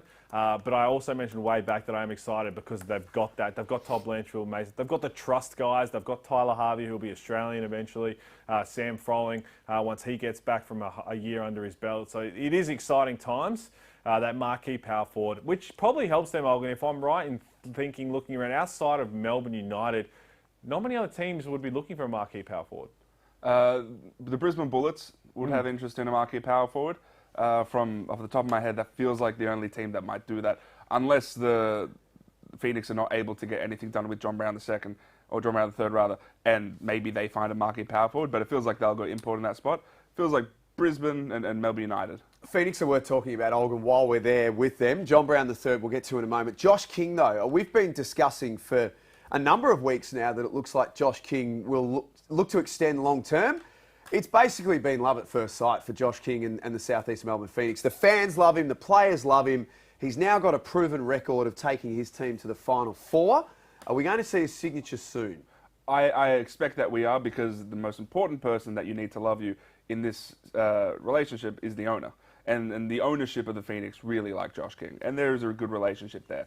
So there's an expectation that a deal will get done soon. I don't see a world where Josh King is not with the South East Melbourne Phoenix. Of course, he gets overtures from everywhere across world basketball after his season, because Rucker and I, we've spoken about this, the idea that if you have Josh King as your head coach, you can almost give them 12 to 14 wins. You can put them in that fourth spot at a minimum. So there's an expectation that that deal will get done. The talks right now are quite positive. It will be a long-term deal. It's great. It's great to see. It's interesting, Olgun, because you talked about Adelaide and the requirement that they take advantage of Bryce Cotton's window. Yeah. Well, I'm seeing the same thing with Southeast Melbourne. If you think Josh King is going to be here for the next decade or so, you are crazy. You've got a 2 to 3 year window, I believe, in terms of the ownership of the Southeast Melbourne Phoenix, where you've got to take advantage of having this high-level coach in your locker room, and you've got to throw all your resources at it right now, because this is the best chance they've ever had to string some championship appearances together. But we don't see this often. We don't see a coach's value go up so quickly, because he's come in and made an absolute splash. And to be honest, he gave the Southeast Melbourne Phoenix an identity. We spoke about it, and I know you mentioned as well the little brother at the start of the year, but that seems to have shifted big time, and is a big part of him. Yes, the club have made some big moves with the rest of their office shuffle and all of that and what they put on the court, but bringing in Josh King and the way, the identity that it's not just the on-court product, it's everything, was a big reason why. Well, we know Melbourne United, obviously they were upset with their failure this season, but the rise of the Phoenix would also be nipping at them. And I think that's going to be one of the really cool themes to watch, is how the Melbourne teams go in NBL 27. You know what else nips at them? What? You bringing it up? Yes. Rucker, They don't love that. Rucker had to bring in Rise of the Phoenix. Way to go. Yeah. Thank you. He had it written down, ready to go. And it's a Eurovision song. Anything else from a Southeast Melbourne roster perspective? Dash Daniels, we've spoken about a little bit. We've spoken about Dash Daniels. I don't see a world where he's not on that roster come next season. There's some housekeeping things that have to happen for that to happen from an official standpoint, but he will be a member of the Phoenix. I'm quite confident in that. And then Kechelia is a free agent. The team has a desire to bring him back. Okay. The Phoenix are also one of the teams who have expressed interest in David Aquera, for example. So making sure that their front line is stacked. After last season, it was Geordie Hunter, John Brown III, and then it was just Kechelia, DJ Mitchell off the bench. They weren't able to find a consistent rotation in their front line. Feels like they're trying to bolster that a little bit. 13 minutes until we finish up here on Marketplace Live. It's thanks to Paywise, Salary Packaging and Novated Leasing. They are our proud partners all free agency season long. So for the last block, we've got a chance to answer some of your questions that have been coming through across the morning. And a big thanks to everyone for sending them through as well. Let's start with a name that seems to come up a lot, gentlemen, when it comes to this free agency period. And I think that he's expressed on social media that he'd like to come back and play in the NBL next season, and that is Montrezl Harrell. Is there a world where we could see Trez back in the NBL next season? There is a world. As of right now, I don't know any team that's super actively chasing Montrezl Harrell's signature, but anything is possible. He's shown how productive he can be in the NBL. Whether a team wants to get into the Montrezl Harrell business, we have to wait and see. As of now, I haven't heard of a team that's reached out about him, but I don't want to give the broad answer, but anything is possible.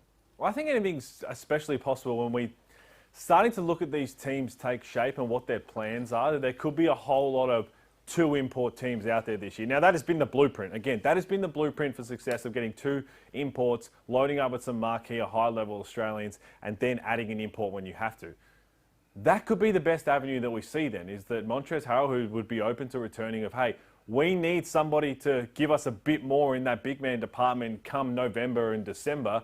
Hey, would you like to come over now? Yep, let's do it, and let's make a bit of an impact. Because he was highly productive in that season with the Adelaide 36ers. We know there was a lot of noise surrounding everything that went on there, and Montrez is a very, very big, larger-than-life character. But he can hoop. He can get it done on the floor. And you look at teams and possible matches, I think that's more of the problem, Pete. I don't know where he would really fit in. Well, people started throwing around the Brisbane Bullets, but they've loaded. They've got Tyler Harrison and Jacob Holt, so it's going to be that one. That's why I do think if it did eventuate, it could be one of those mid-season pickups where you need a bit of an injury replacement or you need a bit more cover and depth in a certain position. Montrezl Harrell, that's the latest on him right now. Isaac is asking, and this is a good one for you, Olgun, because you've been keeping a bit of a closer eye on the young brigade at the moment. Luke Paul has been announced that he will join the NBL Next Stars program. As yet, doesn't have a home. Now, there's no rush. He can take his time and make a decision that's best for him. He's a WA boy, but that doesn't necessarily mean that he'll play for the Wildcats, is my understanding. Luke Paul will go to the situation that is best for him and his career. That doesn't necessarily mean staying at home. And I was just in Brisbane. I saw him play for WA Metro. He is unbelievably talented. Oh, yeah. So whoever gets him, yes, he's still young, but I think you're getting a functional player from day one. And then if you're able to keep him for that second year, which is when he's draft eligible, I think you have a really talented player. Look at some of the teams that have openings in the backup point guard positions. So you potentially look at the Cairns Taipans, who right now their roster is quite bare. They're a team that could have someone like Luke Paul and could give him some minutes. You look at the Illawarra Hawks, for example. David Hickey is, ostensibly their backup point guard, but he's multi-positional. So is Luke Paul. So there is an opportunity for that to happen. The Adelaide 36ers are a team that have expressed some interest in him, as have the New Zealand Breakers. So I don't expect a decision from Luke Paul and his camp and the NBL until after under-18s finishes, which is this weekend. But make no mistake, there are a lot of teams around the league who see the potential in Luke Paul, who's about to go play for the Australian team at the under-17 World Champs. And they like him as a player now and for the future. He's young, Pete and Derek, but my goodness, does he have some talent? Oh, he has some talent. I like the way that he's gone about this too, because there's a lot of bare teams. There's a lot of bare contract situations. So to see exactly what the team will look like in the backcourt before you put pen to paper is a smart way to go about it. Well, everyone's getting more savvy about how to navigate through this next star situation. And if Luke Paul can give you minutes, it significantly enhances your team's prospects. But I'm curious. I think, when you look around, would putting him in a backup role with Mitch Norton, where Norton becomes more of the true backup, but Luke Paul still comes off the bench, but you put him with a high character veteran and try and really expedite his progress, is that appealing to you? I think for sure. I think there's a lot of different places that you could say are appealing, but I can't not go to what I see with Karim Lopez, that second-year deal from Karim Lopez. I think Karim Lopez being able to play that second year, what he did and the player that he grew into is going to help him in the long term for the NBA as well. As Jack, are you okay over there, my friend? I'm just flying solo. I'm Jason Derulo at the moment. I'm just flying solo over here. Olgun's had to jump out to take a phone call. So we are scheduled to finish in the next 7 minutes or so, but we may end up with something before we finish up here on Marketplace Live with thanks to Paywise.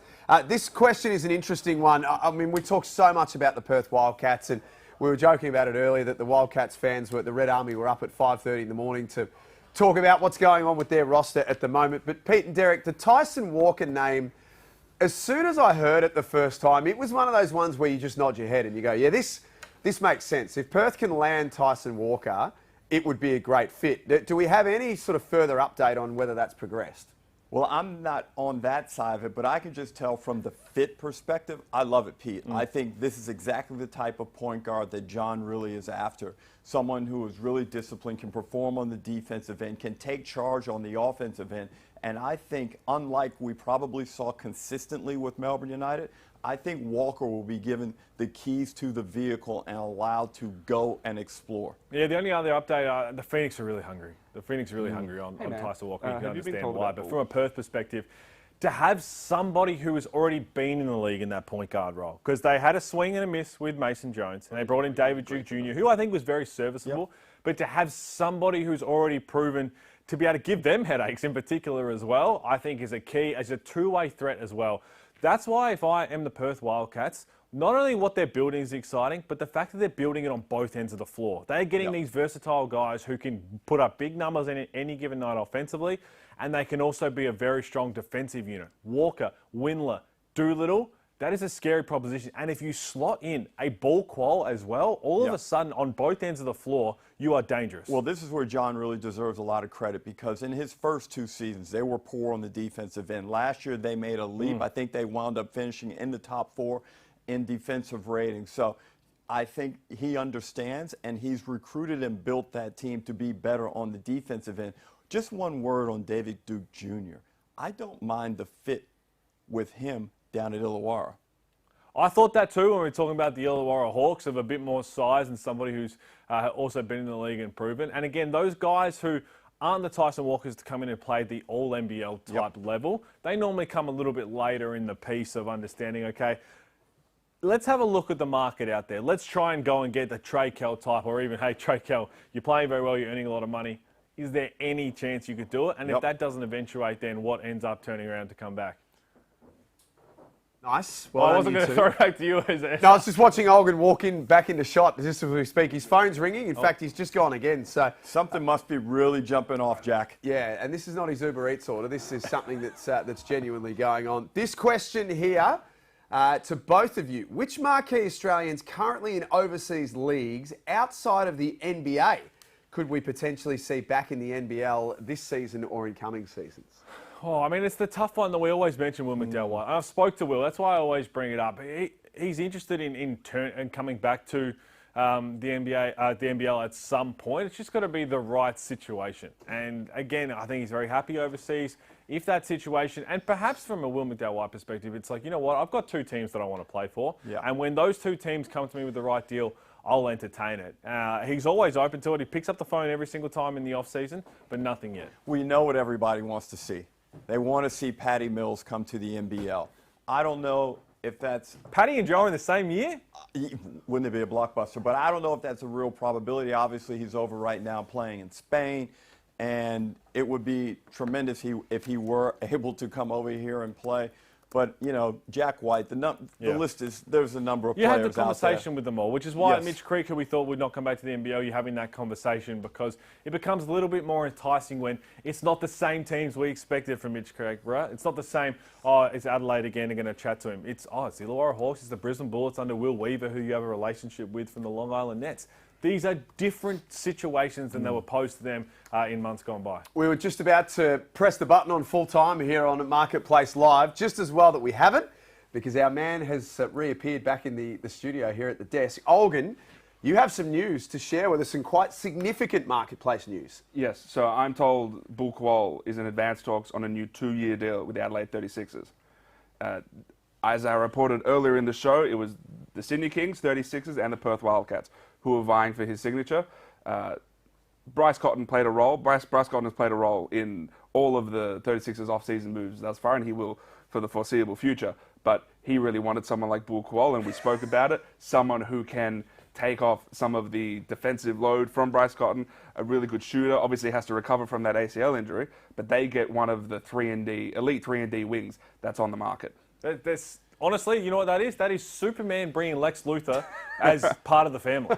That is exactly what that is. And that is a genius. Close. Keep your enemies as close as possible. What a genius move from Bryce Cotton and the Adelaide 36ers, because all of a sudden, the one guy who, we've seen it, they bring the best out of each other. We've seen it. They've had a lot of mutual respect for each other.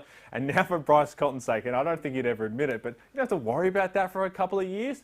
That's going to make life a whole lot easier. But in terms of what it meant for the Adelaide 36ers, it's going out there and getting a point-of-attack defender who's someone who can give you the offensive spark, can shoot the 3-ball really well, continues to grow that game. That is a massive get. And I think we have forgotten how much versatility there is to Bul Kuol's game. We saw him even play the point guard position at times when he was up with the Taipan. So it's a huge signing. Olgun, what I'm really interested in is the domino effect now. What does that do with Maluach's situation in Sydney? Oh, get that done. Well, Maluach becomes unbelievably important. And again, I would expect the Sydney Kings to find a way to get that over the line. That's extremely important for them. The other thing for the Sydney Kings, a little nugget, I guess, is when a player gets injured, and especially if it's a long-term injury, the player the team that player is contracted to has to pay an insurance claim. So they have to pay that player his contract until he's recovered from that injury. So now that another team is signing Bul Kuol, it does help the overall cash spend of the Sydney Kings. They no longer have to pay Bul Kuol. Now the Adelaide 36ers sign him to a new deal, and the Kings are completely off that contract. It's a late one, but it's a very, very good one for the Adelaide 36ers. So we started the morning, Pete, with Dejan Vasiljevic out of the Adelaide 36ers. We finished the morning on Marketplace Live with Bul Kuol signing. It's a beautiful trade. I mean, it's the one area you look at, and again, the fact that they were a rebound away or a layup away from winning a championship, but it's the one thing they really didn't have. Because unfortunately for their roster makeup, when you looked at it, their best offensive talents weren't the strongest defenders. And their best defender, who was Matt Kenyon, and some other defenders, weren't the best offensive talents. So now you get the best of both worlds with Bul Kuol. And, man, Matt Weston wastes no time. No time at all. But what it also does is now it gives you the ability to be patient with that import spot, or whether you go for another local marquee. But you have versatility, you have the flexibility, and now you have some time to not rush, do your research, and build that roster. And also, you probably just added, what did Bryce Cohen play, 37 minutes or something last year? He probably plays 39 next year because his body's going to be a little fresher, not having to play against Bul Kuol. Correct. I can't get over that. That is just a genius move from Bryce Cohen. It's smart. So as we finish the show this morning, and a massive thanks to everyone for their fan questions across the morning, first and foremost. One to all of you. Pete and Derek, I'll start with you two. Now that we've kind of opened free agency and we've got to look at what the teams are looking at and who they're chasing, what's the next thing that you're watching from here? My answer's obvious, so you go first. I'm going to go with Melbourne United. We saw that there was a lot of voids and holes and roster spots that they need to fill. I want to see if they get Wardenberg done, because that would be a huge signing. But I got my eyes really on Melbourne United. Well, I'm not going to change now because I've said it for the last 2 months, but check back in a couple of weeks. I'm excited for Tasmania. Oh, he's got that smug look on his face again where he's just I'm not bound by telling the us code, my everything. friend. Yeah, I know, but that's one to watch. Olgun, I know you've got a lot of things that you'll be working on today and some things that might unload before the end of today or over the weekend, but what's something you're keeping an eye on from here? I'm keeping an eye on the Sydney Kings. Can they keep Kendric Davis, and how do they rebound after winning a championship and Bul Kuol's out the door? I think Quatnoy's out the door. Keeping Maluach becomes very important. The defending champs have a lot of work to do. Jalen Galloway all of a sudden becomes interesting too, doesn't he? Jalen Galloway, while contracted, other teams are keeping an eye on the situation. So again, it's one worth tracking, but it's a lot of work ahead for James Newman, the new GM.